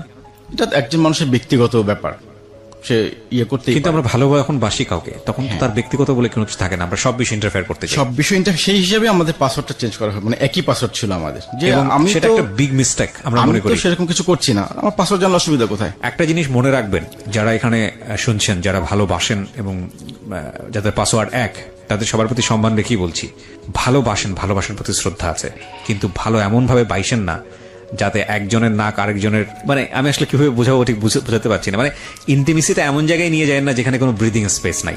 ওই ব্রিদিং স্পেস না থাকলে গ্রো করা যায় না, একটা সময় মরে যায়। হ্যাঁ, তো প্রত্যেকটা মানুষেরই ব্যক্তিগত আছে। আপনি যেটা বিশ্বাস করেন আর না করেন সেটা আপনার বিষয়। আপনি হয়তো আপনার সাইড থেকে মনে করতে পারেন না, আমার গার্লফ্রেন্ড কখনোই এরকম হতে পারে না, আমি তাকে এত ভালোবাসি। একইভাবে হয়তো বা গার্লফ্রেন্ড তার বয়ফ্রেন্ড সম্পর্কে এই ইমপ্রেশনটা রাখছে, এই ইমপ্রেশনটা রাখেন, রেসপেক্ট রাখেন, বাট আমি মনে করি এই রাখার জায়গাটা থেকে একটা দূরত্ব রাখেন। কারণ দরকার কি, যেটা হয়তো এক ঝলক দিয়েই হয়তো বা সামনে থেকে হারিয়ে যাবে, সেটাকে জীবনে পার্মানেন্ট করে নিয়ে নিজেদের মধ্যে মানে জটিলতা তৈরি করার প্রয়োজনটা কি? জি হ্যাঁ, তারপর যাই হোক, পরবর্তীতে যখন পাসওয়ার্ড চেঞ্জ করে আমি আর কিছু বলিনি তখন, ঠিক আছে, একজনের ব্যক্তিগত জিনিস না ঘাটাই ভালো। রাইট, কারণ ঘাটতে গিয়ে তার সঙ্গে আমার একটা ব্রেকআপের মতো সিচুয়েশন তৈরি হয়েছিল। পরে আবার তাকে বিশ্বাস করলাম যে না, সেরকম কিছু করবে না। আমার পাসওয়ার্ড আমি চেঞ্জ করি না, আমার পাসওয়ার্ড ওরকমই ছিল, ওকে, যেটা ছিল। এরপর সে 3 মাস ঢাকায় থাকে ইন্টার্নি করার জন্য। ওকে, 3 মাস কন্টিনিউ তাকে আমি সময় দেই বলতে, সে ওর বোনের বাসা তখন মোহাম্মদপুর ছিল। জি, ওখান থেকে তাকে আনা, তাকে অফিস থেকে বাসায় দিয়ে আসা। আমার নামে একটা কমপ্লেন ছিল বান্ধবীদের কাছে ওর, যে আমি নাকি তাকে সময় দেই না। আচ্ছা, টানা 3 মাস আমি তাকে ফুল সময় দিয়েছি। বান্ধবী তো দেখছে আমাকে, এই সকাল থেকে মিরপুর থেকে মোহাম্মদপুর আসতাম, ওকে পিক করে ওকে অফিসে দিয়ে আমি আবার চলে যেতাম অফিসে। আবার বিকেলবেলা আমি চলে আসতাম, ওকে ওর বাসায় ড্রপ করে আমি বাসায় ব্যাক করতাম, টানা 3 মাস। তারপর ওর 2016 সালে তো MS কমপ্লিট করে, 2017তেও একটা জবে জয়েন করে। আচ্ছা, 2017 একটা প্রাইভেট ভার্সিটিতে সে লেকচারার হিসেবে জয়েন করে। ওকে। তো তারপর ও তো বিয়ের চাপ তো আমি দিচ্ছিলামই, যে বাসায় কথা বলে এখন ও বলতো যে না আগে মাস্টার শেষ হোক, জব করি, তারপরে বলে জব করলে আমার বাসায় আমার একটা আলাদা রকম পাওয়ার থাকবে কথার, তখন আমার কথা বাবা মা শুনবে। যাই হোক, জবে জয়েন করে 2017 সালের মে মাসে। আচ্ছা, মে মাসে জয়েন করে। তারপরেও চাপ দিচ্ছিলাম যে, প্রথমে বললাম যে ট্রিট দিবা কবে, জব উপলক্ষে একটা ট্রিট চাইলাম। তো বললো যে দিব। আমি ট্রিট দিলাম প্রথম দিন। বললো যে স্যালারি হোক তারপরে ট্রিট দেব। আচ্ছা। তো 2 মাস হয়ে গেল, তো আমি জিজ্ঞেস করলাম কি ব্যাপার, তুমি স্যালারি পাওনি? তো বললো যে হ্যাঁ স্যালারি পাইছি। তো স্যালারি পাইছো, তুমি জানাইলা না আমাকে? এটা তো একটা খুশির খবর। এই এতদিনের একটা রিলেশন, সে প্রথম জব করলো, রাইট, প্রথম একটা স্যালারি পেয়ে, তো সে আমাকে জানানো উচিত ছিল। আমি খুব কষ্ট পাইলাম এই, মানে আপনার হাজবেন্ড হিসেবে সেটা এক্সপেক্ট করতেছেন? হ্যাঁ, যে একটা খুশির খবর এটা, রাইট, যে আমার ওয়াইফ আজকে প্রথম স্যালারি পাইছে, চলো আজকে খাবো। তো সেই ব্যাপারটা আমি খুবই কষ্ট পেলাম। আমি অতটা কষ্ট পাইনি যখন ইয়ে তার চ্যাটিং গুলো আমি জেনে যতটা কষ্ট পেয়েছিলাম, তার চেয়ে বরং এটাতে বেশি কষ্ট। এটাতে আমি কষ্ট বেশি পেয়েছি। এটা আমার একটা এক্সপেকটেশন ছিল যে খুশি হয়ে আমাকে সবার আগে খবর দিবে যে আমি আজকে স্যালারি পাইছি, চলে আসো খাবো একসাথে। এরকম কিছু হয়নি। তো 2 মাস পর আমি আর তাকে বলিনি কখনো ট্রিটের কথা। তো আস্তে আস্তে দেখলাম যে তার কিছুটা কিপটামি স্বভাব চোখে ধরা পড়লো আমার 2 মাস পর, চাকরিতে জয়েন করার 2 মাস পর থেকে, যেটা আগে কখনো পড়েনি। আচ্ছা, পড়েনি বলতে আগে কখনো দরকার হয়নি এরকম, কারণ আগে তো যেখানে যেতাম সব খরচ আমি করতাম। তো চাকরিতে জয়েন করার পর আমার একটা এক্সপেকটেশন বাড়লো, এই যে আমরা বিভিন্ন রেস্টুরেন্টে খাই, একদিন তো আমার ওয়াইফ বিল দিতেই পারে, কেউ এখন জব করে, সেরকম একটা আমার এক্সপেকটেশন ছিল। আচ্ছা। তো সেটা সে কখনোই করতো না। তো এই যে তার একটা কিপটামি সব ধরা পড়লো আস্তে আস্তে। এটা ভালো লাগতো না আপনার? আমার ভালো লাগতো না। একদিন তো বিল দিতেই পারে, আমি তো এত বছর দিয়ে আসলাম তাকে, সে যা চাইছে, সার জামা কাপড় এভরিথিং, অনেকগুলো বলে লাভ নাই, যা যা দরকার ছিল। না, ওয়াইফ কিপটে হোক সেটাতে সমস্যা না, কিন্তু হাজবেন্ডের ক্ষেত্রে কিপটে হওয়াটা খারাপ, মানে ভালো না। এটা এটা এটা এটা কোনো হাজবেন্ডই পছন্দ করে না। আমার খুব খারাপ লাগতো এই জিনিসগুলো, কিপটামি। মানে আমি কিপটা পছন্দ করতাম এমনিতেও। দুজনের ক্ষেত্রে কিপটা হবেন না প্লিজ। আমি ওপেন ছিলাম, আমি 2 হাত ভরে খরচ করছি তার জন্য। ওকে, মানে এবং এই যে বিভিন্ন জায়গায় গেছি, সব 5 স্টার হোটেল বলেন, মানে এভরিথিং, আমার এইসব ব্যাপারে কোনো কম্প্রোমাইজ করিনি তার সাথে। তো এইভাবে আস্তে আস্তে তার কিপটামি স্বভাবগুলো ধরা পড়লো। তো আমি আর কখনো বলি যে ঠিক আছে কিপটা নিয়ে আমার সংসার করতে হবে। আস্তে আস্তে কিপটামিটা চরম আকার ধারণ করতেছে। আমি কি বলতে যাচ্ছি না, বললে আবার বেশি ছোট লোকই দেখা যাবে। না না, বলেন বলেন, আপনার কাছে যেটা যেরকম লেগেছে সেরকমই তো বলবেন, সমস্যা কি? হ্যাঁ। তো একদিন ও বাজার করবে। আচ্ছা। বাজার করবে, তো আগোড়ায় ঢুকলাম দুজনে, ঢুকে দুজন বাজার করছি। ও প্রায় 1700 টাকার বাজার করলো। এর মধ্যে আম্মা ফোন দেয় আমাকে যে আসার সময় 2 ডজন ডিম নিয়ে এসো। তা আমিও 2 ডজন ডিম কিনলাম। এখন ডিম কিনে যখন বিল দিব, দুজনে বিল দিতে গেলে তো খারাপ দেখা যায় জিনিসটা। দুজন একসঙ্গে শপিং করলাম, বিল দুজন কিভাবে দেয় আলাদা আলাদা। তোকে বললাম তুমি বিলটা তো আমি দিচ্ছি তোমাকে পরে। তো বিল দিয়ে দিল। তো যখন বাসায় যাও নামার সময় ওকে আমি 200 টাকা দিয়ে যে বিলটা রাখো। ও যখন টাকাটা নিল তখন আমি লজ্জায়, মানে আমি লজ্জা পাচ্ছিলাম যেটা কিভাবে নিল সে। অ্যাটলিস্ট তো বলতে পারতো যে টাকাটা লাগবে না। এই ছোট ছোট বিষয়গুলো কিন্তু খুব মারাত্মক, খুব মারাত্মক। এটা হয়তো তেমন কিছু না 200 টাকা, কিন্তু এটা 2 কোটি টাকার পরিমাণ ক্ষতি। আসলে ভ্যালু নির্ধারণ করা সম্ভব না, আমি যে কারণে এভাবে বললাম। তাও মানে ভেরি ভেরি মানে ভেরি আগলি। এবং আমি বলছি না ওনার ওয়াইফ ওনার ক্ষেত্রে ইনজাস্টিস হয়েছে, বাট এটা সবার ক্ষেত্রেই হয় কম বেশি। দেখবেন যে দুজন মানুষ দুজনকে অনেক ভালোবাসে, কিন্তু দুজন মানুষ যখন একই ঘরের মধ্যে থাকা শুরু করে তখন দেখবেন যে অনেক ভুলগুলো চোখে পড়ে। সো আমরা মনে করি বিয়ে তো করেই ফেলেছি, ঠিক আছে, এবার যেরকম ইচ্ছে সেরকম ভাবে বাঁচি। বিগেস্ট মিস্টেক ওই সময় থেকেই ভাঙন শুরু হয়। সো বিয়ের পরে অন্তত 1, 2, 3, 4 বছর নিজেকে ঘরের মধ্যেও কিছুটা হলেও প্রেজেন্টেবল জায়গাটা রাখা ইটস ভেরি ইম্পর্টেন্ট। আমি ঘর বলতে শুধু ঘর বোঝাচ্ছি না, আচার আচরণ সব দিক থেকেই বোঝাচ্ছি। হ্যাঁ, তো এটা তো আমি খুব কষ্ট পাইলাম যে আসলে এরকম কেন। অ্যাটলিস্ট না করতে পারতো না, লাগবে না। যত বছর তো আমার পেছনে কম টাকা খরচ করিনি, 200 টাকার। যাই হোক, পরে খুব কষ্ট পেলাম। পরে ওর বান্ধবীকে ফোন দিলাম আমি। ওর বান্ধবীকে ফোন দিয়ে বললাম আচ্ছা একটা MCQ অ্যান্সার দাও তো। বলে কি ভাইয়া, তোমার বান্ধবী একটা কিপটা, মিতব্যয়ী, হার কিপটা। ওকে বলছেন এটা? ওর বান্ধবীকে। ওর বান্ধবীকে? আছে। আমি বান্ধবীকে বলছি একটা আমাকে MCQ অ্যান্সার দাও। বলে কি ভাইয়া, যে তোমার বান্ধবী একটা কিপটা, কঞ্জুস, হার কিপটা, মিতব্যয়ী, কোনটার মধ্যে পড়ে? তো বান্ধবী হেসে দিয়ে বলো ভাইয়া সবগুলা। বলে কেন, আপনি জানতেন না? আসলে আমি কি করে জানবো, আমার পক্ষে তো জানা সম্ভব ছিল না। আমি তো কখনো এই অ্যাটিচিউডগুলো দেখিনি, যে এখন খেয়াল করতেছি জিনিসগুলা। ওকে, তো পরে মেনে নিলাম জিনিসগুলো, যে ঠিক আছে কিপটা হলে ভালো, যে আমার অ্যাটলিস্ট সঞ্চয় করতে পারবে, আমার খরচগুলো কমাইতে পারবে অ্যাটলিস্ট। আমি আবার একটু খরচ বেশি করি, আচ্ছা, সেই হিসেবে ভাবলাম যে এটা কোনো সমস্যাই না। তারপর ও আবার জবে জয়েন করার পর থেকে একটা অনলাইন বিজনেস শুরু করে, ওকে, কাপড় চোপড় করার জন্য। তো আমি বিভিন্ন সময় যেতাম ওর সাথে, শপিং টপিং যেতাম। তো অনলাইন বিজনেস শুরু করার পর একদিন আমরা একটা রেস্টুরেন্টে খাচ্ছিলাম, খাওয়ার অবস্থা ওর মোবাইলটা বন্ধ হয়ে যায়। ওকে, ওর মোবাইল, ওরই রিপ্লাই দিচ্ছিল ইয়ে অনলাইনের, কাস্টমার যারা নক করছিল ওদের রিপ্লাই দিচ্ছিল। তোর মোবাইল বন্ধ হয়ে যাওয়ার পর সে আমারটা দিয়ে লগ ইন করে, ওকে, আমার মোবাইল দিয়ে লগ ইন করে। একটা পর্যায়ে আমার মোবাইল বন্ধ হয়ে যায়, চার্জ শেষ হয়ে যায়। চার্জ শেষ হয়ে যায়। তো পরে তাড়াতাড়ি করে বাসায় চলে গেল, যেহেতু রিপ্লাই আসতেছে, কাস্টমারদের রিপ্লাই দিতে হবে। ও বাসায় চলে গেল, আমি বাসায় চলে গেলাম। তো বাসায় গিয়ে মোবাইল অন করে কল দিলাম যে বাসায় চলে আসছি আমি। তারপর মেসেঞ্জার একটা মেসেজ আসলো, মেসেজটা দেখলাম, দেখি যে আমি চিনি না, আমি ভাবছি আমার মেসেঞ্জার। ওর মেসেঞ্জার ওপেন হয়েছিল, ওর মেসেঞ্জার আপনার মোবাইলে ওপেন, আমার মোবাইল ওপেন, ওই যে ও তখন রিপ্লাই দিচ্ছিল ওকে মেসেঞ্জারে। তো যে রিপ্লাইটা দেখলাম, মানে খুব, ওইটা আরো ভয়াবহ আমার চোখে যেটা পড়লো। একটা ছেলে ওকে নক দিয়েছে নোংরা ভাষায়। ছেলেটা মানে ছদ্মনামে ফেসবুকে আছে, ওর কোনো মিউচুয়াল ফ্রেন্ডের নেই। তো একটু উপরের দিকে উঠলাম, দেখি যে নোংরা যত ভাষা আছে, ওর শরীরের বর্ণনা যেভাবে দিল, আরো উপরের দিকে উঠলাম আস্তে আস্তে। উপরে উঠে যেটা দেখলাম, একটা ছেলে ওকে 2016 সাল থেকে ব্ল্যাকমেইল করতেছে।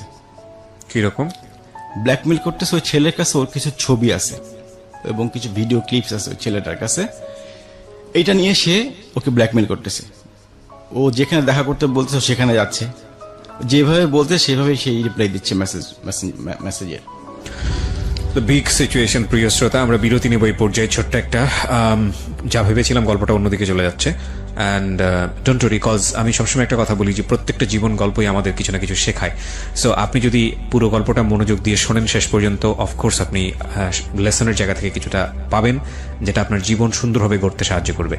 আমি খুব খুশি হই যখন দেশের বিভিন্ন প্রান্ত থেকে মানুষজন আমাকে নক করেন, ইনবক্স করেন, কিংবা আমার সঙ্গে এসে দেখা করেন, এসে যখন বলেন যে ভাই এই গল্পটা আমার জীবনটাকে পাল্টে দিয়েছে।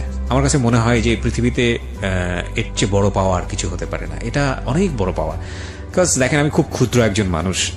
আমি শুধু একটা গল্পকে প্রেজেন্টেবল করার জন্য আমার কিছু ক্যারিশমা ইউজ করি, এবং সেই গল্পটা প্রচার হওয়ার পরে যদি একটা মানুষের জীবন সুন্দর পথে আসে, একটা মানুষ যদি ভুল পথ থেকে সরে আসে, একটা মানুষ যদি নিজের জীবনে সুন্দর একটা অর্থ খুঁজে পায়, সেটা নিঃসন্দেহে আমাদের জন্য অনেক বড় পাওয়া। এই যে গল্পটা চলছিল, যখন বিরতিতে ছিলাম, মাঝখানে জসিম আমাকে ফোন দিয়েছিল। জসিমের কথা আপনারা নিশ্চয়ই জানেন, যে জসিম হচ্ছে আমাদের এখানে এমন একটা জীবন গল্প সে বলেছিল যে সে রিক্সা চালক থেকে কিভাবে কোটিপতি হয়। আমাদের ইউটিউবে আছে, অনেকেই শোনেন ওটা। জসিম ফোন দিয়ে বলে যে ভাই আমার তো জীবন নাজেহাল হয়ে যাচ্ছে। আমি কেন? প্রতিদিন অন্তত 10 জন 12 জন দেখা করতে আসে। আজকে সকালবেলা সে চট্টগ্রাম থেকে নাকি একজন এসছে, ভোরের যখন আজান দিয়েছে তখন তাকে ফোন দিয়েছে। এবং এই ভদ্রলোকটা এমন যে উনি কাউর প্রতি বিরক্ত হন না। আমি বললাম যে ভাই আপনি তো সবাইকে বলেন যে এই কটার পরে আপনি কথা বলবেন। বলে ভাই 8 থেকে 900 জন লোক এখন পর্যন্ত আমার সঙ্গে দেখা করেছে, এবং এটা র্যান্ডমলি হচ্ছে, বিকজ ইউটিউবে এটা আমাদের এখানে এপিসোডটা আছে। প্রতিদিনই কিছু না কিছু মানুষ শোনেন, যেহেতু ঠিকানা দেওয়া আছে সবাই ওখানে চলে যান। আমি সবাইকে বিনীতভাবে রিকোয়েস্ট করতে চাই, দেখুন উনি একটা বিজনেস করেন এবং উনি একটা প্রতিষ্ঠান চালাতে হয়। আপনারা এমনভাবে ওনাকে ডিস্টার্ব করেন না যাতে করে উনি আপনাদের প্রতি নাখোশ হয়। কারণ হয়তো দেখা করেন ঠিক আছে, বাট ওনার প্রতি এমন আচরণ করেন না, এমনভাবে সময় নিয়েন না যাতে করে উনি নাখোশ হয়। ওনার একটা সময় খারাপ লাগা শুরু হবে, ঠিক আছে? তো এই কথার এই কারণেই বলছিলাম যে এই অনুষ্ঠানগুলোর শক্তি অনেক, পাওয়ার অনেক, একেবারে দেশের প্রত্যন্ত অঞ্চল পর্যন্ত যায়। এবং এই অনুষ্ঠানগুলো যদি আপনার জীবনটাকে সুন্দর পথে আনতে পারে, সেটা নিঃসন্দেহে আমাদের জন্য অনেক বড় পাওয়া। আমরা এই ছোট্ট একটা বিরতি নেব। বিরতি নেবার আগে আপনাকে যেটা আরো একবার বলতে চাই, সিচুয়েশন যখন একটু করা, যখন মন বসে না কোনো কাজে, তখন মন ঠিক করতে মুখ দিতে পারেন কাঁচা আমের স্বাদে। Pran mister mango candy, good mood guaranteed. শুনছেন মিস্টার ম্যাঙ্গো ক্যান্ডি প্রেজেন্টস জীবন গল্প। ছোট্ট একটা বিরতি শুনছেন আরজি কিবরিয়ার সাথে মিস্টার ম্যাঙ্গো ক্যান্ডি প্রেজেন্টস জীবন গল্প।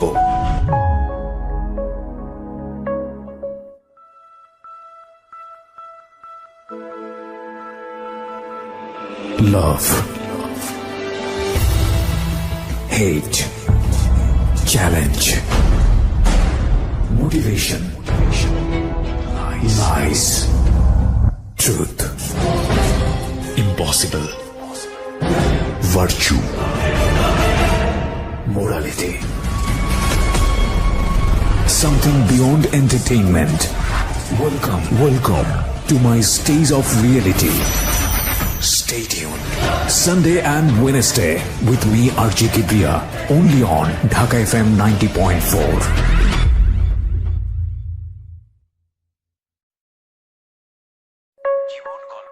শুনছেন আরজি কিবরিয়ার সাথে মিস্টার ম্যাঙ্গো ক্যান্ডি প্রেজেন্টস জীবন গল্প।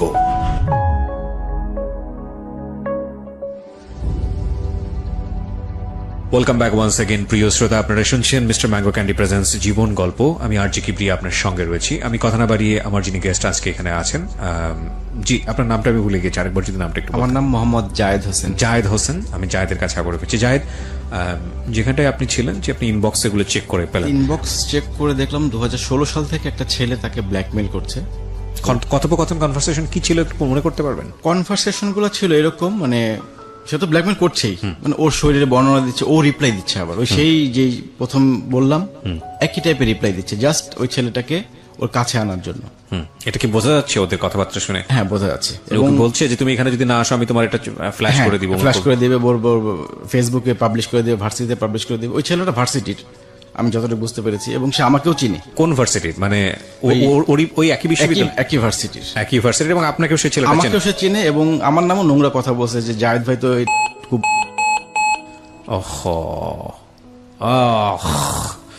তো বুঝতেই পারছেন একজন হাজবেন্ডের এইসব জিনিস দেখার পরে মাথা ঠিক রাখাটা খুবই অস্বাভাবিক ব্যাপার। হ্যাঁ, তো তারপর ওই ছেলেটাকে সে দেখা করতে বলতেছে ক্যাম্পাসে। ছেলেটা ও যাচ্ছে দেখা করতে, কিন্তু ছেলেটা আসতেছে না। ওর সাথে লোকজন নিয়ে গেছে। ছেলেটা বলতেছে তুমি তো, তোমার সাথে অমুক অমুক ছিল। সে বলে দিচ্ছে ছেলেটার ওর সাথে কে কে ছিল, যে তুমি লোকজন নিয়ে আসছো কেন, তুমি একা আসতে বলছি তোমাকে। এভাবে ওই ওখানে একটা আমবাগান নামে জায়গা আছে, আমবাগানও দেখা করতে বলছে। সে আমবাগানেও গেছে ছেলে পেলে নিয়ে, মানে ওর পাশে ছেলে পেলে ছিল, কিন্তু সেই ছেলেরা সবই জানতেছে ও কি করতেছে। এভাবেই তার সাথে অনেক নোংরা নোংরা কথাবার্তা সে মাঝখানে রিপ্লাই দিছিল, এবং এই সেই স্ক্রিনশট গুলো নিয়ে ও বিভিন্ন জনকে দিচ্ছে যে ছেলেটাকে দেখার জন্য, এই ছেলেটাকে চিনে কিনা। ওখানে নোংরা ভাষা ছিল। তো আমার কথা হচ্ছে যে ছেলেটাকে চিনতো না, ও চিনতো না ছেলেটাকে। ছেলেটা ছদ্মনাম ইউজ করতেছে। আচ্ছা আচ্ছা, ছেলেটা ছদ্মনাম ইউজ করতেছে, এবং ওর কোনো মিউচুয়াল ফ্রেন্ডও নাই। সে একটা মানে ফেক আইডি দিয়ে তার সঙ্গে এইভাবে কথোপকথন চালিয়ে যাচ্ছে। কিন্তু ও তো খুব ভালো করে বোঝার কথা যে এই ছবিগুলো কাকে দিয়েছে না দিয়েছে, সেটা সে বুঝে, মানে বের করার খুব চেষ্টা করছে। তার মানে ও যদি না বের করতে পারে তাহলে আমার বিষয়টা এরকম ছিল যে ও র্যান্ডমলি অনেকের সাথে বিষয়গুলো করতো, আমি গেস করছি, আমার ধারণা। নইলে তো ওর যদি একজন দুজনের সঙ্গে করে থাকে তাহলে তো ডেফিনেটলি বের করে ফেলার কথা, কিন্তু যদি র্যান্ডমলি হয়ে থাকে তাহলে হয়তো বের করতে পারবে না, এটাই স্বাভাবিক। ওকে, তারপর তো এভাবে তার মাথা নষ্ট দেখলাম। ওই ছবিগুলো সে কিভাবে উদ্ধার করবে, থানায় জিডি পর্যন্ত করছে সে এটার জন্য। আপনি কিভাবে বুঝলেন? ওখানে করছে, লেখা আছে, জিডির স্ক্রিনশট পাঠিয়েছে। হ্যাঁ, জিডি স্ক্রিনশট পাঠিয়েছে যে জিডি করছে থানাতে। তা আমি বললাম এত কিছু আমি জানি না। পরে আমি ফোন দিলাম, এই ছেলেটা কে? ওই ছবিগুলো কি ওখানে ছিল যে ছবিগুলো পাঠিয়েছে? না, ছবিগুলো ছিল না। ছবিগুলো ছিল, কিন্তু ওর বডির খুব নোংরা ভাষায় বর্ণনা ছিল। এই স্ক্রিনশট গুলো সে আবার বিভিন্ন বড় ভাইদের দিচ্ছে যে এই ছেলেটাকে বের করার জন্য, ছেলেটা কে হতে পারে। তো ওখানে কিছু নোংরা ভাষা টাষা ছিল। তো ওগুলো আমার কথা, একটা জিনিস 5 জন দেখতেছে, দেখে কি ধারণা করতেছে এই জিনিসগুলো নিয়ে। তো সবাইকে স্ক্রিনশট পাঠানোর দরকার নেই। তোকে প্রথমে বললাম এই ছেলেটা কে। যখনই ছেলেটা কে জিজ্ঞেস, তখন সে তেলে বেগুনে জ্বলে উঠছে, চোরের মতো আমার মেসেঞ্জারে ঢুকছো কেন? আমরা ইচ্ছা করে ঢুকে, তোমার মেসেঞ্জার ওপেন হয়েছিল আমার মোবাইলে, সেই জন্য ঢুকছে। এক্ষুনি লগ আউট করো। আমি তোমার অ্যান্সার পেলাম না, এই ছেলেটা কে? সে আমাকে কোনো অ্যান্সার দেয়নি ওই সময়। পরে আমি তো আবার আমার এবার ফাইনালি ব্রেক। এরপর তো তোমার সাথে আমার যোগাযোগ রাখার কোনো দরকারই হয় না। এর আগে একটা ঘটনা ঘটছে, মাফ করে দিয়েছিলাম, আমার একটা পাস ছিল, শেষ। কিন্তু এবার তো মাফ হবে না। তো ব্রেকআপ একদম ওর সাথে ফাইনালি ব্রেকআপ। এখানে ব্রেকআপ করার সুযোগটা কই? আপনার যেহেতু ওয়াইফ শেষ, চাইলে আপনি ডিভোর্স দিতে পারেন। ডিভোর্স, ওইটাই ব্রেকআপ, ডিভোর্স, যে তুমি পেপারস পেয়ে যাবা। আচ্ছা, আমি তোমাকে পেপারস পাঠিয়ে দেবো। আচ্ছা, ব্যাপারটা তাই।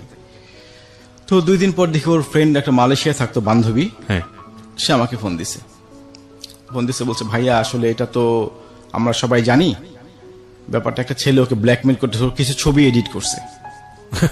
ওকে, ওর কিছু ছবি এডিট করে ওকে ব্ল্যাকমেল করতেছে। আমি বলছি যা কিছুই করুক, ব্যাপারটা কি আমার নলেজে থাকা উচিত ছিল কিনা?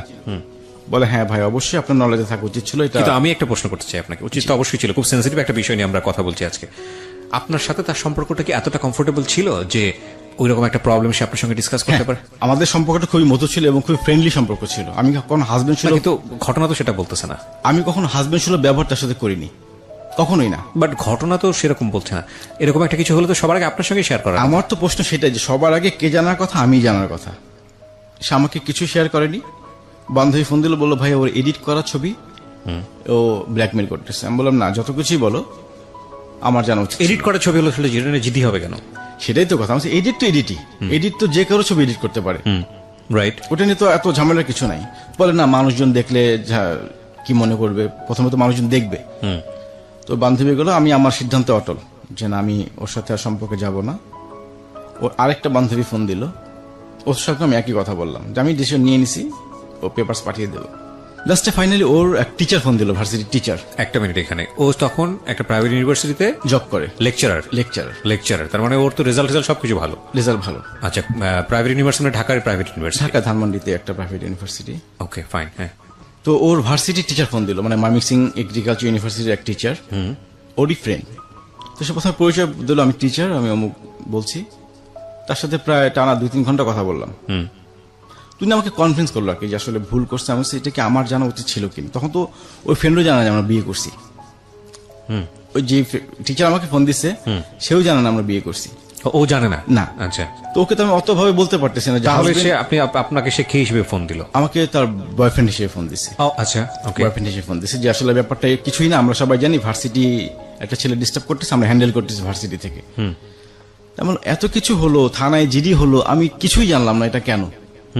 বললো ভাই ও খুব অন্যায় করছে আপনাকে না বলে, প্রথমত।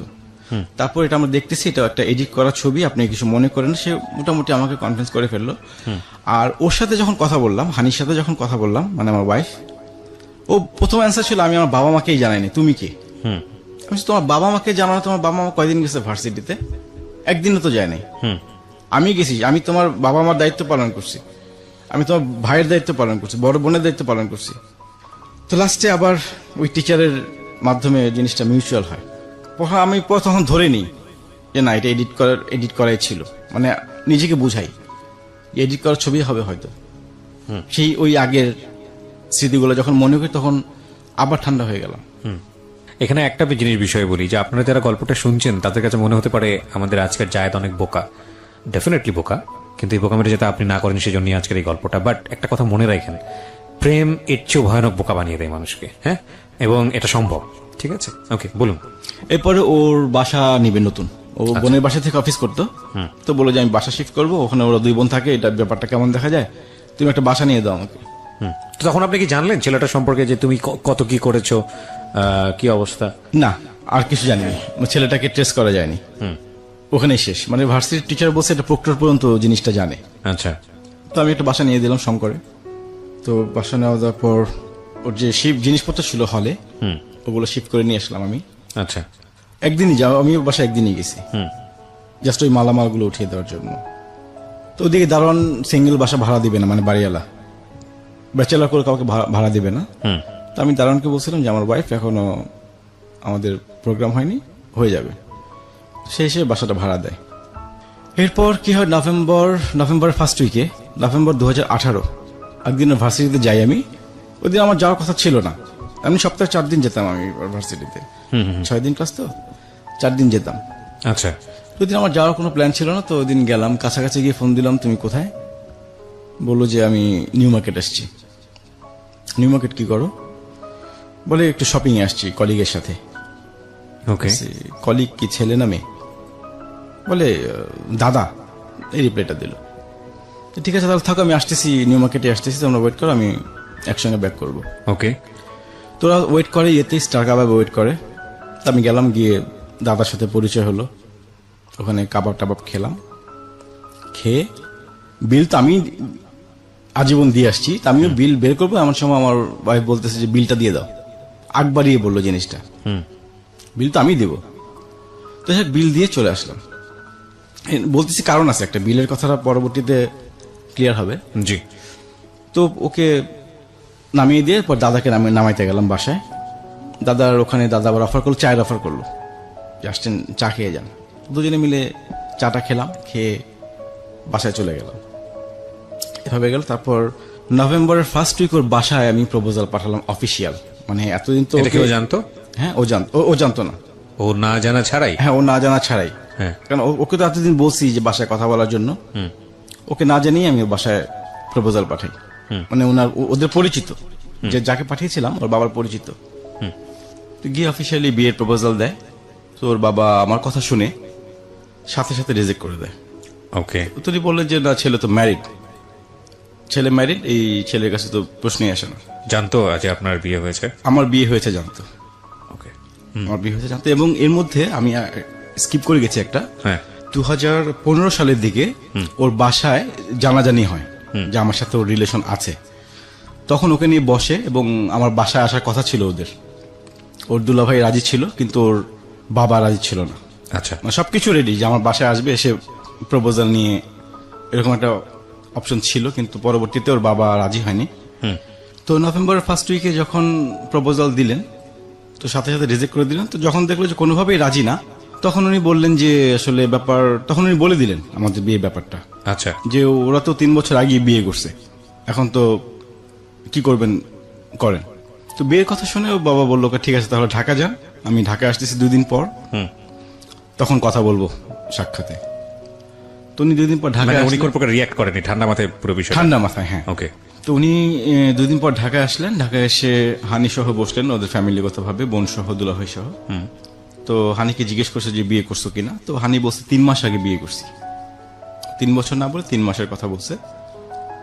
তো ওকে বললো যে ঠিক আছে, তোমার চাকরি করার দরকার নাই, তুমি রংপুর চলে আসো, তুমি চাকরি ছেড়ে দাও। আর ওর ছোট বোনকে বললো বড় বোনের বাসায় গিয়ে থাকার জন্য, বাসা ছেড়ে দেওয়ার কথা বললো। ভালো কথা ভেবে চললো কিছুদিন, 1 সপ্তাহ 2 সপ্তাহ চলার পর দেখলাম যে না, ও জব করছে, ওর বোনও ওই বাসায় আছে।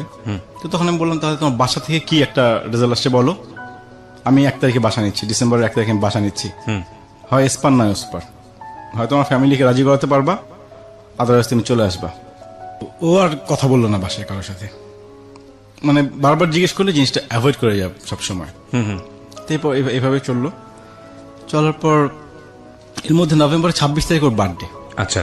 তো প্রতি বছর যে দিনটা আমাদের দুজনের জন্য স্পেশাল, বিগত 2010 থেকে কখনো মিস করিনি। জি। এবং ও খুব সারপ্রাইজ পছন্দ করে। তো যথারীতি গেলাম ওর বার্থডেতে। ওর বার্থডেতে যাওয়ার আগে আমাদের একটা প্ল্যান ছিল, ট্যুর ছিল ইয়েতে, কাপ্তাই রাঙ্গামাটি, ওই ফ্রেন্ডরা সহ। তো প্ল্যান করেছিলাম, কিন্তু ও গেল না। ও বললো যে ওর ছুটি নেই, ছুটি ম্যানেজ করতে পারছে না, বলো তোমরা গিয়ে ঘুরে আসো। তো আমরা গিয়ে ঘুরে আসলাম, ও ছাড়া। ফ্রেন্ডের ওয়াইফরা গেল, ওখান থেকে আসলাম, ব্যাক করলাম 25 তারিখে। ইচ্ছা ছিল যে ওখানে ওর বার্থডে পালন করবো 26 তারিখ, তো যেহেতু গেল না, 25 তারিখে ব্যাক করলাম ঢাকায়। ব্যাক করে 26 তারিখে ওর জন্য কিছু গিফট কিনলাম, কেক, ফুল কিনে একটা ফাস্টফুডের দোকানে বসলাম। তখনও আসে নাই, ওর আসতে আরো 1 ঘন্টা দেরি। আচ্ছা। ওর ক্লাস ছিল, তো দেরি দেখে আমি জিনিসগুলো ওখানে রেখে গেলাম ওই ফাস্টফুডের দোকানে। ওর ক্যাম্পাসে ওকে ফোন দিলাম যে আমি ক্যাম্পাসে আসছি। ও বের হয়ে আমার হাতে শুধু গিফট দেখে একটু মন খারাপ করলো। ওকে। যে শুধু গিফট, কেক নাই, ফুল নাই। তো রিক্সায়, গাড়ি তো পার্ক করে আসছি আমি যেখানে ছিলাম ওখানে, রিক্সা নিয়ে আসছি। তারপর রিক্সায় বলতেছে যে কি ব্যাপার, কেক আনো নাই? তাই আমি বললাম না, কেক আনা হয়নি, আজকে একটু অন্যভাবে পালন করবো, আমরা পিজা কাটবো। প্রতি বছর তো কেক কাটি, এবার পিজা কেটে আমরা বার্থডে পালন করব। আচ্ছা। তো গেলাম পিজা শপে, গেলাম, যখন পিজা অর্ডার দিই তখন সে কান্না করতেছে হাউমাউ করে। আচ্ছা। যে বছরে একটা দিন আসে বার্থডে, এটা তো প্রতি বছর প্রতিদিন হয় না, একটা কেক তো আনতেই পারতা। তো যখন দেখলাম অবস্থা বেগতিক, তখন আমি ওয়েটারকে ইশারা দিলাম, তো ওইটা তখন কেক আর ফুল নিয়ে আসলো। তো তখন সে খুব খুশি হলো যে আসলে হেসে দিল। পরে কেক টেক কেটে রাতে ডিনার করে ওকে বাসায় নামিয়ে দিয়ে আমি চলে আসলাম। তারপর আমি বলতে থাকলাম যে তুমি বাসায় কথা বলো, অ্যাটলিস্ট একটা কিছু জানাও। আমি ডিসেম্বরে বাসা নিয়ে নিছি অলরেডি, ভাড়া বাসা। বাসা থেকে প্রেশার দিচ্ছে আমাকে। তারপর ডিসেম্বরের 31 তারিখ আমার বার্থডে। ভালো কথা, ডিসেম্বর 24 তারিখে আমরা আবার শপিং করি দুজনে মিলে। ওকে। আমি ওকে বললাম যে তুমি আসো, আজকে আমরা শপিং করবো। তো ডিসেম্বরের 24 তারিখ শপিং করলাম, শপিং করে ওকে বাসায় দিয়ে চলে আসলাম। তো 31 তারিখ আমার বার্থডে। 31 তারিখে রাতে ও আমাকে একটা ভয়েস ক্লিপ পাঠায় মেসেঞ্জারে। সুন্দর একটা ভয়েস ক্লিপ। ওই ক্লিপটা আমি একটু শোনাতে যাচ্ছিলাম সবাই। It's a very personal thing. যদি প্রয়োজন হয় আমি আপনার কাছ থেকে শুনতে চাইবো, সমস্যা নাই। আপনাকে হয়তো কিছু না কিছু সুন্দর করে কথা বলেছে, আচ্ছা। ঠিক আছে, প্রয়োজন নাই, আমি চাচ্ছি না। কারণটা হচ্ছে কি, কিছু সাইবার অ্যাক্ট হয়েছে ইদানিং, আমরা জানি যে উইদাউট এনি পারমিশন আচ্ছা। কারো ভোকাল এটা পাবলিকলি পারমিশন মানে এক্সপোজ করা, এটা আইনত অন্যায়। আচ্ছা, এবং যেহেতু এটা আপনার ওয়াইফ হিসেবে সে আপনাকে দিয়েছে, আপনি একটা রাইট আপনার আছে এটা আপনার কিপ করার, কিন্তু আপনি এটা তার অনুমতি ছাড়া এটাকে এক্সপোজ করতে পারবেন না। আপনি হয়তো পার্সোনালি প্রুফ হিসেবে আমাকে শোনাতে পারেন, হ্যাঁ, শোনাবো। কিন্তু লাখ লাখ মানুষের সামনে এক্সপোজ করলে সে লিগ্যালি এটার এগেইনস্ট অ্যাকশন নিতে পারবে। সো আমরা এটা চাইবো না। খুব সুন্দর একটা ভয়েস, ঠিক আছে, বাট সিচুয়েশনটা কি দাঁড়িয়েছে আমরা পুরো গল্পটাকে শুননি, তারপর হ্যাঁ। তো আমার রাতে একটা ভয়েস ক্লিপ পাঠায় আমাকে সুন্দর দেখে, আমার বার্থডে উইশ করে। তো পরের দিন আমি আসি ওর ক্যাম্পাসে। আমার আসতে একটু দেরি হয়। আমি ফোন দিলাম ওকে, তুমি কোথায়? বললো যে ও ধানমন্ডিতে শঙ্করে আছে। আচ্ছা, তো আমি বললাম তুমি এক কাজ করো, তাহলে ইয়েতে চলে আসো, মোহাম্মদপুর বাস স্ট্যান্ড চলে আসো, আমরা ওখান থেকে এক জায়গায় যাবো। তো বললো না না না, আমার কলিগরা আসছে, তোমার সঙ্গে দেখা করবে। যখন কলিগদের কথা বললো তখন তো অ্যাভয়েড করার কোনো উপায় নাই যে ওনারা আসছে। যাই হোক, ওখানে গেলাম, গিয়ে দেখলাম যে ওর সেই দাদা কলিগ আর বাকি সব দাদার ফ্রেন্ড, 5জন। তো ওদের সাথে পরিচয় হলাম। আমি ভাবলাম সবাই মনে হয় একই ভার্সিটির টিচার। তো যখন পরিচয় হলো যে আপনি কি একই ডিপার্টমেন্টে কিনা, তো বললো যে না, দাদার ফ্রেন্ড ওনারা। তো এভাবে ওখানে পিজা টিজা খেলাম। খেয়ে আমার খুব একটা এক্সপেকটেশন ছিল ওই দিন অ্যাটলিস্ট আমার জন্য একটা কেক নিয়ে আসবে। তো আমি তখন কিছু বলিনি, আমার জন্য কেক আনিনিও, আমিও কেক কিনিনি, এই ফার্স্ট। মানে ওর আপনার বার্থডেতে কেক হলো না, কিন্তু ওর বার্থডেতে আপনি ঠিকই কেক হ্যাঁ, নিয়ে গেলেন। ওর বার্থডে প্রতি বার্থডেতেই 2010 থেকে তোর সাথে আমার দেখা হয়, প্রতি বছর 2টা কেক তো থাকবেই। ওই দিন আমি ফার্স্ট কেক কিনিনি। আমার খুব এক্সপেকটেশন ছিল যে ও একটা কেক নিয়ে আসবে আমার জন্য, আর কিছু না হোক। ও যেহেতু সারপ্রাইজ পছন্দ করে। খাওয়া দাওয়া করে যখন চলে গেলাম, ওকে বাসা নামিয়ে দিলাম। ওকে নামিয়ে দিয়ে ওই দাদার ফ্রেন্ডদের নামিয়ে দিলাম দাদার বাসার সামনে। তো দাদা আবার অফার করলেন চা খাওয়ার জন্য। তো নেমে কিছুক্ষণ আড্ডা মারলাম ওখানে। আড্ডা মারার এক পর্যায়ে দাদা বললো যে আপনার দেরি দেখে আমি তো ম্যাডামের বাসা পর্যন্ত গেলাম ম্যাডামকে আনার জন্য। ঠিক এতটুকুই কথা, আর কোনো কথা না। তো আমি যেতেই পারি, ম্যাডামের বাসায় যাবে ম্যাডামকে আনার জন্য। তো ওখানে চাটা খেয়ে বিদায় নিলাম। তারপর আমার ওয়াইফকে ফোন দিলাম যে তোমার কি গত 26 তারিখের কথা মনে আছে? বলো কেন? আজকে কেকের জন্য তুমি কান্না করতেছিল। আজকে আমার খুব একটা এক্সপেকটেশন ছিল যে অ্যাটলিস্ট এখন তুমি জব করো, একটা কেক আমি আশা করছিলাম, অ্যাটলিস্ট আর কিছু না হোক একটা কেক তুমি নিয়ে আসবে আমার জন্য। আমি খুব কষ্ট পাইছি ব্যাপারটাতে। তো আমাকে বললো যে আসলে কেক আনতে সে ভুলে গেছে। আচ্ছা, তুমি কেক আনতে ভুলে গেছো, আসছো আমার বার্থডেতে, কেক আনতে ভুলে যাও, এটা কেমন কথা? বলে আসলে ভুলে গেছিলাম। তারপর বললাম কি ব্যাপার, দাদা তোমার বাসায় গেছিল নাকি? হঠাৎ করে বললো কি না, দাদা কেন বাসায় আসবে, দাদা তো আমার বাসা চিনিই না। না মানে 4-5 বাসে এই না রিপ্লাইটা দিল, আমার পছন্দ হলো না যে কি ব্যাপার। তো নর্মাল একটা জিনিস, দাদা বাসা আগে নিয়ে আসতেই পারে তাকে। তো টোটালি অস্বীকার করলো যে না, দাদা বাসা চিনে না, যায়নি। তারপর 1 তারিখে কথা হলো ওর সাথে, 2 তারিখে কথা হয়েছে, 3 তারিখে তার সাথে আমার কথা হয়নি। 4 তারিখে সে আমাকে বলতেছে তুমি আমার সঙ্গে আর কখনো যোগাযোগ করবে না, আমার ফ্যামিলি দরকার, আমার বাবা মা দরকার, আমি তোমাকে পেপারস পাঠিয়ে দিচ্ছি।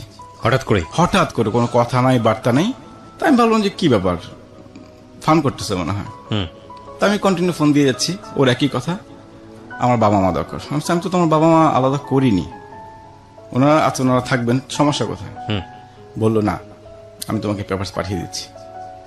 এভাবে 2 দিন পর দেখি যে ও ফোন ধরে না। ওর বান্ধবীকে ফোন দিলাম, বান্ধবী ফোন ধরে না, কেউই ফোন ধরতেছে না। মানে ওর পরিচিত যাদের নাম্বার ছিল আমার কাছে, কেউই ফোন পিক করতেছে না। একজন পিক করলো, আমার ভয়েস শুনে কেটে দিল। তারপর মেসেঞ্জারে নক করতে যাব, তখন দেখেছি সব ব্লক। ওর যত বন্ধু বান্ধব ছিল আমার সাথে অ্যাড করা, প্রত্যেকেই ব্লক। তো কন্টিনিউ যোগাযোগ করার পর আমি বললাম তুমি তো আসলে এটা কি করতেছো?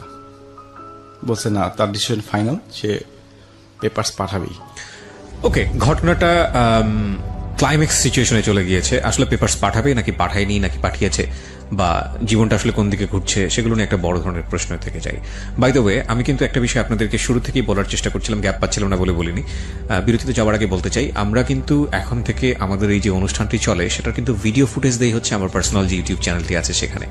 সো আপনারা যদি সাবস্ক্রাইব করতে চান অবশ্যই চলে আসবেন, এই মুহূর্তে চলে আসবেন, সাবস্ক্রাইব করতে হবে এবং নোটিফিকেশনটা অন রাখতে হবে। আমার যে পার্সোনাল ইউটিউব চ্যানেলটি আছে সেখানে অ্যাড্রেস বারটি আমি বলছি www.youtube.com/rjkibriafm, RJKEBRIAFM। ওখানে গিয়ে সাবস্ক্রাইব বাটনে ক্লিক করে নোটিফিকেশনটা অন রাখবেন, তাহলে আপনি আমাদের জি পেপারস পাঠিয়ে দেবে। তারপর তো পেপারস পাঠায়, এর মধ্যে ওর বান্ধবীকে ফোন দিলাম, আরেকটা বান্ধবী, সে ফোনটা ধরলো, আননোন নাম্বার দিয়ে ফোন দিয়েছিলাম। যখন আমার নাম পরিচয় দিলাম তো বললো যে ভাই আপনি বিয়ে করেন তো তাড়াতাড়ি, অন্য কোথাও বিয়ে করার কথা বলতেছে। কি বলতেছে এগুলা, এতদিনের রিলেশন, মানে সমস্যাটা কি? আমার বান্ধবী তোমাকে পেপারস পাঠাবে, বলছো বাদ দেন, জাস্ট এতটুকু বলে যে বাদ দেন, আপনি তাড়াতাড়ি বিয়ে করেন, আমরা বিয়েটাই খাবো। এভাবে আমি কোনো রেজাল্ট পাচ্ছি না যে কেন। ওর ভার্সিটিতে গেলাম ওর সঙ্গে দেখা করার জন্য, তো দেখি যে দেখা করে না আমার সাথে, কোন ফাঁকে বেরিয়ে চলে যায়। আর ওই সিকিউরিটি গার্ডটা আমাকে সবাই চিনে, নিচে কোনো সিনকেটও করতে পারি না যে জোরাজোরি করবো দেখা করতে। তো তারপর জানুয়ারির 18 তারিখে ওর ভার্সিটিতে যাই, গিয়ে ওর পিছে পিছে যাই, মানে ও যখন ভার্সিটি ক্যাম্পাসটা একটু পার হয় তখন বললো না শুনো তোমার সাথে কথা আছে, দাঁড়াও। ও শুনতেছে না, ওর মতো হাঁটতেছে। আমি বলছি, দাঁড়াও তোমার সাথে কথা আছে, কথা তো শুনবা। ও বললো না কোনো কথা নাই তোমার সাথে। যাই হোক সামনে গিয়ে দাঁড়ালাম এক প্রকার। বললো যে বেশি বাড়াবাড়ি করলে কিন্তু আমি পুলিশ ডাকতে বাধ্য হবো। পুলিশ ডাকতে বাধ্য হবা? কি বলতেছো তুমি? চলো তাহলে থানায় চলো, থানায় গিয়ে কথা বলি। তো এই পর্যায়ে তার জোর করেই কিছুক্ষণ কথাবার্তা বললাম। সে বললো যে না, তার একই কথা, সে পেপারস পাঠাবে, তখনও পাঠায়নি। অ্যাটলিস্ট ফাইনালি সে জানুয়ারির 21 তারিখে পেপারস পাঠিয়ে দেয়। তারপর আমি তাকে অনেক অনুনয় বিনয় করছিলাম। কত তারিখে পাঠায়? জানুয়ারি 21 তারিখ 2018। ওকে ওকে। তারপর আমি অনেক অনুনয় বিনয় করছিলাম যে অ্যাটলিস্ট তুমি পেপারসটা পাঠাও, তুমি সময় নাও, আমি তোমাকে বিয়ের জন্য প্রেশার দিব না, সময় নাও, লাগে আর 2 বছর সময় নাও, তুমি চিন্তা ভাবনা করো, কিন্তু পেপারসটা তুমি পাঠাও না। তো যাই হোক সে পেপারস পাঠিয়ে দেয়। সেই পেপারস পাই ফেব্রুয়ারির 12 তারিখে। ওকে। তো বাসায় পেপারস পাওয়ার পর আম্মা ওর বাবাকে ফোন দেয় যে এটা কি করলেন, যে পেপারসটা কেন, ওরা বিয়ে করছে এতদিন ধরে, আমরা তো বসতে পারতাম কোথাও। তোর বাবা বললো যে না, আমার মেয়ে, আমি তো জানি না কিছু, মেয়ে ডিভোর্স দিছে, এটা মেয়ের ব্যাপার, আর ছেলের তো আগে একটা বিয়ে ছিল। আম্মা জাস্ট এতটুকু বললেন যে মেয়ের কি বিয়ে দিবেন না, আপনি কি বলে দিবেন, এতটুকু কথা হলো। এই ফেব্রুয়ারি 14 তারিখে ওর ফেসবুকেও দাদা কিছু ছবি ট্যাগ করে ওকে। আচ্ছা। ওই যে কলিগ একটা পিকনিকে গিয়েছিল তারা, সবগুলো ছবি দাদার সাথে দেখলাম যে একটু ক্লোজ। আমি অতটা কিছু বুঝি না, আমার ফ্রেন্ডকে দেখালাম, ও বললো যে দাদার সাথে মনে হয় কোনো সম্পর্ক টম্পর্ক আছে, ছবিগুলো দেখে আমাকে বললো জাস্ট। আর আমার যতগুলো ফ্রেন্ডই শুনছে যে আমাকে ডিভোর্স দিবে, খালি একটা কথাই বলছে যে নিশ্চয়ই ওর কোনো অ্যাফেয়ার হয়েছে কারোর সাথে। ওকে। অ্যাফেয়ার ছাড়া তো এই রিলেশন ভাঙার কথা না। আমরা ডিভোর্সের জায়গাতে গেলে আসলে এগুলাই চিন্তা করি, কিন্তু কথা হচ্ছে ডিভোর্স দেওয়ার পরে কোনো সম্পর্ক সে মেনটেন করলো নাকি ব্যাচেলর থাকলো নাকি করলো না, নাকি সে অন্য কোনো সম্পর্কে গেল নাকি ভালোতে থাকলো না মন্দ থাকলো, এগুলো নিয়ে আমাদের চিন্তা করাটা উচিতই না। প্রথম কথা হচ্ছে আমি তোমার সঙ্গে ইতি টানতে যাচ্ছি, সো ইতির জায়গাটা হচ্ছে ফাইনালি একটা লিগ্যাল পেপার। জি। এরপরে কি করলাম না করলাম সেটা তো আমার পার্সোনাল লাইফ, কিন্তু আনফর্চুনেটলি আমরা এটা নিয়েই চিন্তা করি যে ও কারোর সাথে বোধহয় সম্পর্ক করবে, এটা করবে। আসলে হয় কি, সম্পর্কটা তো একটা গতির মতো, সো গতিকে তো থাম করে আটকানো যায় না, এটা থামতে একটু সময় লাগে। সো যে কোনো কারণেই হোক আমরা অ্যাডভান্স লাইফে গিয়ে এ ধরনের চিন্তাটা করি, বাট এই চিন্তাটা একদমই ইললজিক্যাল, কিন্তু ন্যাচারালি চলে আসে। আমার একটা অপশনই ছিল যে ডিভোর্সটা কেন, ডিভোর্স দিতেই পারতো, আমাকে ভালো লাগছে না। আমি তোকে অপশনও দিলাম যে আমার বয়স কি বেশি, এই জন্য মানে আমার আবার ডায়াবেটিস ছিল। আচ্ছা, আমার ডায়াবেটিস ধরা পড়ছে। ডায়াবেটিস আছে কিছুদিন আগে ধরা পড়ছে। ও জানে সেটা, ও জেনে একটু মন খারাপ করছিল যে আমার ডায়াবেটিস। তাই আমি বললাম আমার ডায়াবেটিস এই জন্য সমস্যা, একটা সমস্যার কথা বলে যাও তুমি, যাতে আমি নিজেকে সান্ত্বনা দিতে পারি যে তুমি কেন যাচ্ছ। তো কোনো কিছু আমাকে বলেনি। পেপারসে কি উল্লেখ করেছে? পেপারসে কিছু উল্লেখ নেই, পেপারস আমার কাছে আছে, পেপারসে কোনো কিছু উল্লেখ নেই। কোনো কারণ ছাড়া ডিভোর্স? কোনো কারণ ছাড়া ডিভোর্স। একটা কারণ তো থাকে পেপারসের মধ্যে, ওখানেও পেলাম না। তারপর ওর বান্ধবীদের সঙ্গে আমি কন্টিনিউ যোগাযোগ করার ট্রাই করলাম যে কেন, কেউ কোনো রিপ্লাই আমাকে দেয়নি।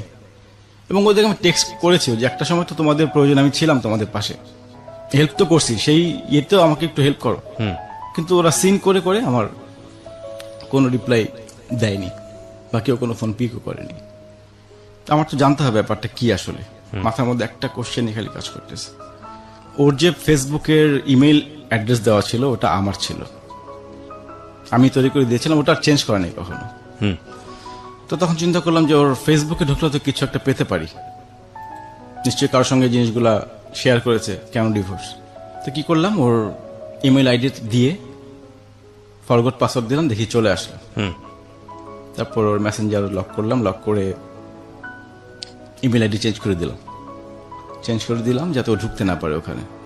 আচ্ছা, লক করার পর যে জিনিসগুলো পেলাম, ব্যাপারটা হচ্ছে এরকম যে কেঁচো খুঁড়তে সাপ পাওয়ার মতো অবস্থা, মানে আমি আমার অ্যান্সার পেয়ে গেলাম। তারপর কি করলাম, আমি ওর ফেসবুকে আমাদের কিছু ছবি শেয়ার করলাম, এবং সুন্দর সুন্দর ছবি, যে ছবিগুলো মানে কোনো অড লুকিং না, দুজনের ছবি। আমরা দুজন ঘুরতে গেছি এক জায়গায়, সাগর পাড়ে বসে আছি, তারপরে সিলেট গেছি, নৌকায় ঘুরতেছি, জাস্ট এরকম কিছু ছবি আমি ফেসবুকে শেয়ার করি, ওর ফেসবুকে। ওর ওরটাতে আমারটাতে তো সবাই ব্লক, আমারটাতে দিয়ে তো মানে ওর পাসওয়ার্ড দেখে আপনি কি আইডিটা তখন নিজের দখলে নিয়ে আমি নিয়েছেন? নিজের দখলে নিয়ে নিয়েছি। হ্যাঁ, আচ্ছা। আমি জাস্ট ইমেল অ্যাড্রেস চেঞ্জ করলাম, মোবাইল নাম্বার চেঞ্জ করে। তখন আইডিটা আপনার কাছে? হ্যাঁ, তারপর আমি কিছু ওয়েট করছিলাম যে ও যদি ফোন টোন দেয়, যে অ্যাটলিস্ট ছবি টবি কিছু দিও না। তা আমি করলাম কি, আমাদের যত সুন্দর সুন্দর কাপল ছবি, এবং ক্লোজ ছবি না, জাস্ট সাগর পাড়ে বসে আছি, সিলেটে নৌকায় ঘুরতেছি, এরকম কিছু ব্যাকগ্রাউন্ডের ছবি দিলাম, খাচ্ছি। তো দেখি সবাই খুব সুন্দর কমেন্টস করতেছে ছবির মধ্যে, কবে বিয়ে করলি, হানিমুনে কবে গেলি, কিছুই জানি না। আর ওইদিকেও রিপোর্ট করতেছে ওর ফ্রেন্ডরা, মানে ও বারবার আইডিটা রিপোর্ট করছে। কিন্তু রিপোর্ট করে কিছু করতে পারতেছে না, কারণ কমেন্টস ভালো ভালো কমেন্ট করতেছে ওখানে।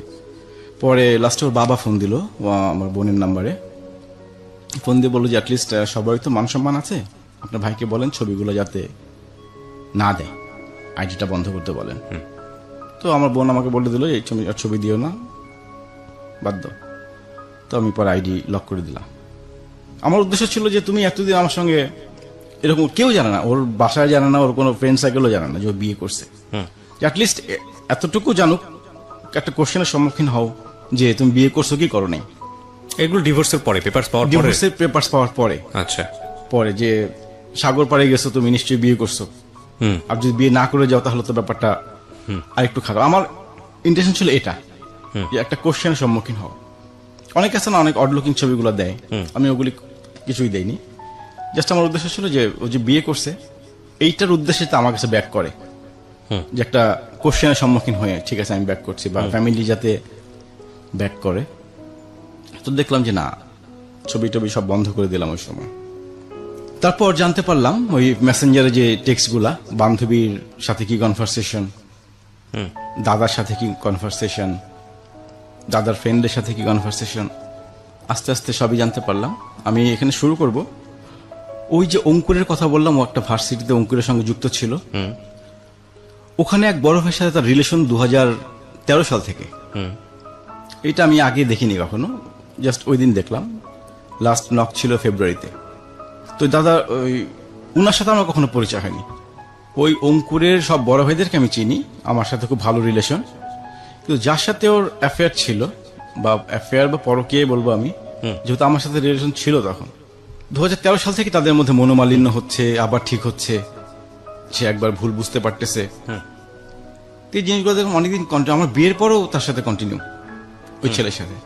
আপনি সবগুলোর স্ক্রিন প্রিন্ট বের করে ফেলেছেন, মানে একদম প্রিন্ট করে বের করেছেন? প্রিন্ট করছেন।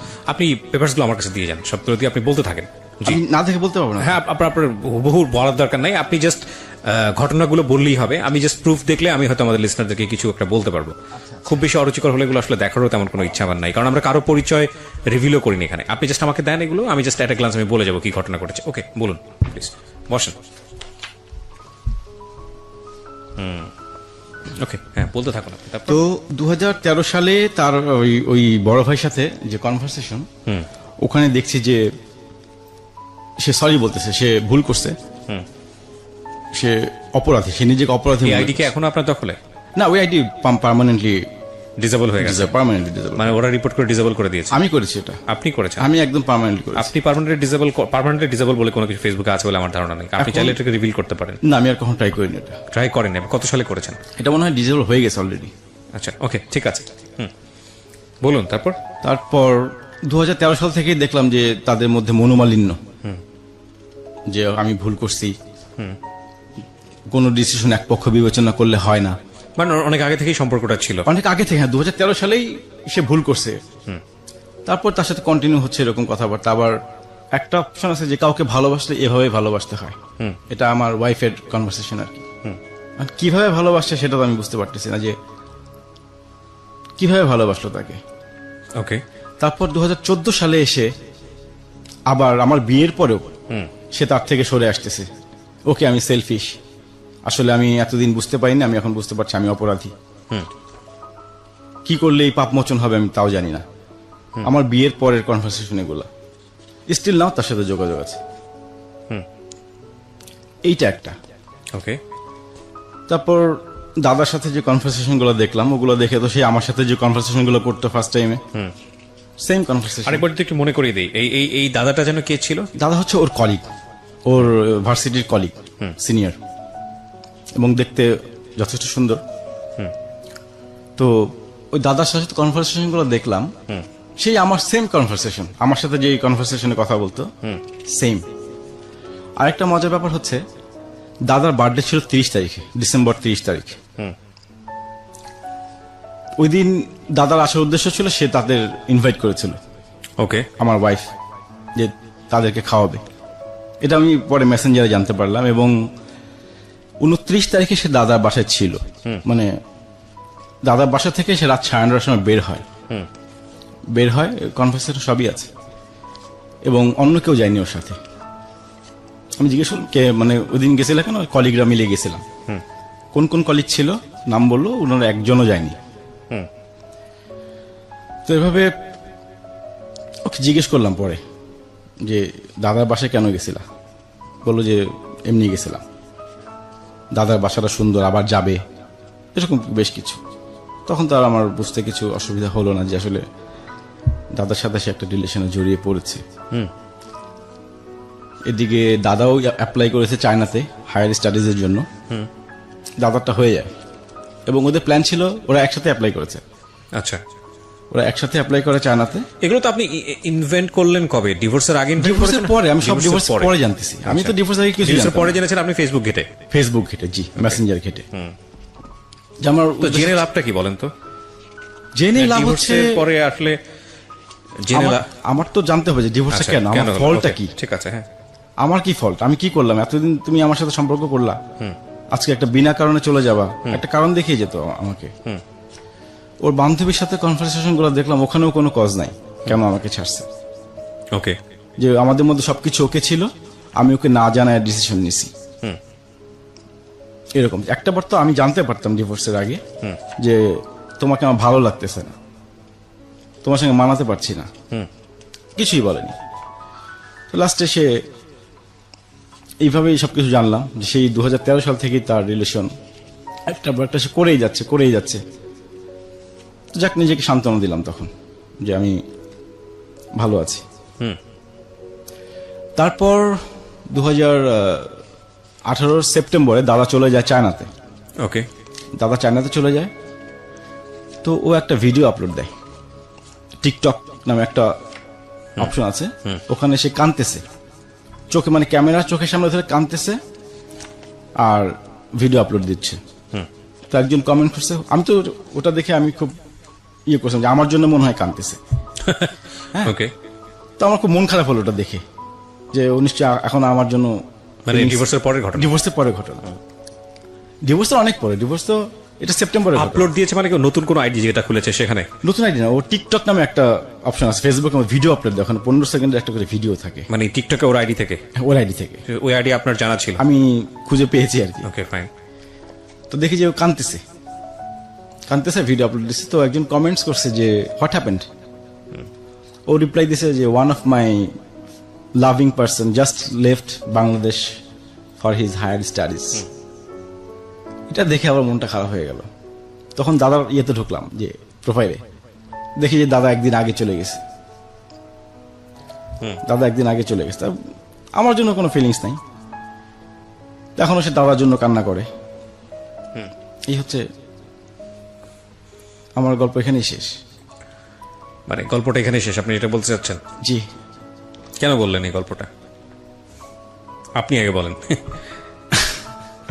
কেন বললাম, রাইট। এই যে একটা মানুষ এসে আমার সাথে যে এতদিন রিলেশন করলো, হ্যাঁ, তারপরে হুট করে চলে গেল।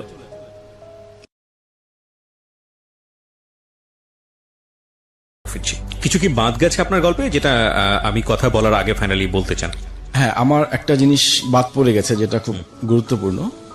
2014 শেষের দিকে যখন বিয়ে করার প্রায় 4-5 মাস পরে পরে ও রংপুর যায়। তো ওর বাসা থেকে একটা বিয়ের প্রপোজাল আসে জি। ফ্যামিলি। ছেলে হচ্ছে বিসিএস ক্যাডার, পররাষ্ট্র মন্ত্রণালয়। তো মোটামুটি ও বললো, আমাকে যতটুকু বললো যে সবকিছু রেডি, জাস্ট পরের দিন পছন্দ হলে ছেলে বিয়ে কাবিন করে চলে যাবে। আমি তখন ঢাকার বাইরে, আমি তখন কুয়াকাটা। তো আমি ওকে বললাম যে অ্যাটলিস্ট এক কাজ করো, তুমি তাহলে ঢাকায় চলে আসো, আমি রওনা দিচ্ছি, কারণ আমার পক্ষে তো ওখান থেকে রংপুর চলে গেলে অলরেডি বিয়ে হয়ে যাবে। আমি বললাম তুমি ঢাকায় চলে আসো, আমি ফ্রেন্ড পাঠাচ্ছি, ও তোমাকে রিসিভ করবে। ও বললো যে না, আসলে বাবা এই ব্যাপারটা শুনলে তো উনি হার্ট অ্যাটাক করতে পারে, বাবা মা খুব কষ্ট পাবে। তখন আমি কি করবো? তখন তুমি তো আমার ওয়াইফ। তো বলতেছে এখন কিছু করার নাই, আমি বাবার এগেইনস্টে যেতে পারবো না। তখন আমি বললাম তাহলে এক কাজ করো, যদি এরকম কিছু হয় অ্যাটলিস্ট আমাকে একটা ডিভোর্সের পেপারস পাঠিয়ে দিও কোথাও থেকে, যাতে বিয়েটা বৈধ হয়। তো বলে যে ঠিক আছে তাই। কিন্তু পরবর্তীতে শুনলাম যে বিয়েটা হয়নি। কেন আচ্ছা। হয়নি সেটা জানি না। ও চেষ্টাও করেনি বিয়ে ভাঙার জন্য, ওর জাস্ট ইয়ে ছিল, মানে ও আমার মুখ থেকে বের করবে যে কি করবে। তো আমি আমার অপশন দিয়ে দিয়েছিলাম যে অ্যাটলিস্ট যদি বিয়ে হয়ে যায় তাহলে তুমি একটা পেপারস পাঠিয়ে দিও আমাকে ব্যাকডেট দিয়ে। আপনার এই ডিভোর্সের ঘটনাটা, মানে পেপারসের ঘটনাটা কত সালে? এই 2018 সালে, তাই? 2018 জানুয়ারি 21 তারিখ। মানে এরপরে আপনার প্রায় 10-11 মাস কেটে গেল। 10-11 মাস। এই 10-11 মাসের কন্ডিশনটা কি, অবস্থাটা কি? 10-11 মাসে আমার আর চিন্তা ভাবনা নাই এরকম। মানে ও কিছু যে- যোগাযোগ হয়েছে ওর সঙ্গে? ওর সঙ্গে যোগাযোগ করতাম, চেষ্টা করেছিলাম যোগাযোগ। আমি এমনও বলেছি ওকে যে পেপারসটা ছিঁড়ে ফেলবো 3 মাসের মধ্যে। 3 মাসের মধ্যে পেপারসটা ছিঁড়ে ফেলবো। ও তাও রাজি হয়নি। আর পেপারস তো আপনি ছিঁড়ে ফেলতে হবে না, পেপারস তার ছিঁড়ে ফেলতে হবে। সেটাই বলছি, পেপারস ছিঁড়ে ফেলে আমরা আবার ছিঁড়ে নতুন ফেলা করে- বলতে সে উইথড্র করতে হবে, নাহলে তো হ্যাঁ, হবে না। উইথড্র করতে, সেটাই বলেছিলাম যে দরকার পেপারস ছিঁড়ে আমরা আবার নতুন করে শুরু করবো, ফ্যামিলিগত হবে। ওর এক কথাই ছিল যে না, ও রাজি হবে না। তারপর আমি ওর ভার্সিটিতে টিচারের সঙ্গে একটু আলাপ করি একদিন ওর টিচার, যে টিচারের কথা আমাকে বলতো সবসময়, ম্যাডাম, ওনাকে একদিন ফোন দিই। তাই আমি বললাম আমি ওর হাজবেন্ড বলছি। ওর হাজবেন্ড বলছেন, হাজবেন্ড বলতে কি বলছেন আপনি? আমি বলছি জি। ও তো আনম্যারিড, ওর সিভিতে তো তাই দেখলাম, ও তো বিয়ে করেন। আপনি বিয়ে করছেন কবে? তো আমি বললাম ম্যাডাম আমরা 2014-তে বিয়ে করি। 14-তে বিয়ে করি বলে। ও তো বলেনি কাউকে এই জিনিসগুলো, ও বলছে যে বয়ফ্রেন্ডের সাথে ব্রেকআপ হয়েছে এরকম কিছু। বলে আমরা ছবি দেখে আলাপ করেছিলাম যেটা বিয়ে পরবর্তী ছবি, কিন্তু ও স্বীকার করেনি এবং আপনার নামে অনেক আজে বাজে কথা বলছে, আপনি নেশা করেন, মানে যত প্রকার খারাপ কথা বলা দরকার। তো আমি একদিন ম্যাডামকে রিকোয়েস্ট করলাম, ম্যাডাম আমি একটু আপনার সঙ্গে দেখা করবো অফিসের বাইরে, এখন আমাকে 5টা মিনিট সময় দেবেন আমাকে। তো বললো যে উনি দেখা করতে চায়নি। তো এক প্রকার জোর করে, মানে অনেক রিকোয়েস্ট করার পর ম্যাডাম ওই ভার্সিটির পাশেই একটা কফি শপে, তো ওনাকে বললাম যে আমাদের এই ব্যাপার, দাদার সঙ্গে রিলেশনটা যদি ব্রেক করতে পারেন তাহলে তো আমি আবার শুরু করতে পারি সংসারটা। তো উনি বললো আপনি কি সংসার করবেন? আমি বলছি হ্যাঁ সংসার করবো। তো উনি বললো তাহলে কাজ করি, আমি আমার হেডের সাথে কথা বলি, কালকে আপনি অফিসে আসেন ফিজিক্যালি। তো পরের দিন অফিসে যাওয়ার কথা ছিল যে উনি, মানে হেড যদি কিছু করতে পারে এই ব্যাপারে, দুজনের মিউচুয়াল করা দিতে পারে। তো পরের দিন ওর বাবা ফোন দিল বাসায় যে আমি যাতে অফিসে না যাই, যে অফিসে গেলে হয়তো চাকরি সমস্যা হতে পারে। তো আমি আর পরে গেলাম না, যেটা আমরা ফ্যামিলিগত হয়ে মিউচুয়াল করবো। যখন ফ্যামিলিগত হয়ে মিউচুয়াল হবে তখন তো আর কিছু করার থাকে না। এরপর আর বসা হয়নি ফ্যামিলিগত ভাবে। আমি ওকে এমনও বলেছিলাম যে তোমার কাবিনের টাকা চাই কিনা। তো বলছে না কাবিনের টাকা চাই না। আমি বললাম তাহলে এত টাকা পয়সা খরচ করলাম তোমার পিছনে, বললো যে তুমি লিস্ট করো বা আমাকে হিসাব দাম তোমার সব টাকা দিয়ে দেবো। আমি বলছি সব টাকা পয়সা দিবা, সময়টা কিভাবে দেবা তুমি? এই তোমার পিছনে যে সময়টা ব্যয় করলাম এত বছর যাবত, এই সময়টা ব্যয় করতে পারবা? তো তখন সে কোনো অ্যান্সার করেনি। তার এর কিছুদিন পরে এপ্রিলের 1 তারিখে ও আমার নামে একটা অভিযোগ করে বাংলাদেশ মহিলা পরিষদে। ওকে। আমার নামে একটা অভিযোগ দেয়, ওখান থেকে একটা নোটিশ করে আমাকে তো ওটা নিয়ে আমি আবার রিপোর্ট করি ওদেরকে যে আমি যাই, আসলে ব্যাপারটা কি। তো ওনারা বললো যে আপনি কবে সময় দিতে পারবেন, আমরা বসবো দুজনকে নিয়ে। তো আমি আমার সময় দিলাম যে আমি এত তারিখে বসতে পারবো। তো ওখান থেকে আমার ওয়াইফকে ফোন দিল, কিন্তু সে আসবে না বলে দিল। ওখান তো বারবার বলা হয়েছিল যে আসার জন্য, কিন্তু সে ওখানে আসেনি। আমি চাইছিলাম যে অ্যাটলিস্ট যদি বসতে পারতাম তার সাথে আমি একটা মিউচুয়ালি যেতে পারতাম, কিন্তু সে আমার সঙ্গে দেখাই করেনি। Still now. আপনার বাবা কেন জানলো না এই পুরো ঘটনাটা বিয়ের বা আজকে আপনি আমার এত বাবা বছরের ঘটনা? একটু বয়স্ক, উনি প্রায় ওনার এইজ 90-র কাছাকাছি। উনি হয়তো অতটা এই ব্যাপারে ইয়ে করে না বা জানানো হয়নি কিছু। এবং বাবার পক্ষ থেকে আমার বোন ফোন দিয়েছিল ওর বাসায় যে আমি আমার বাবার পক্ষ থেকে ফোন দিয়েছি এই ব্যাপারে। তো এই ব্যাপারে ওনারা খুব একটু ভালো বিহেভ করেননি ওই সময়।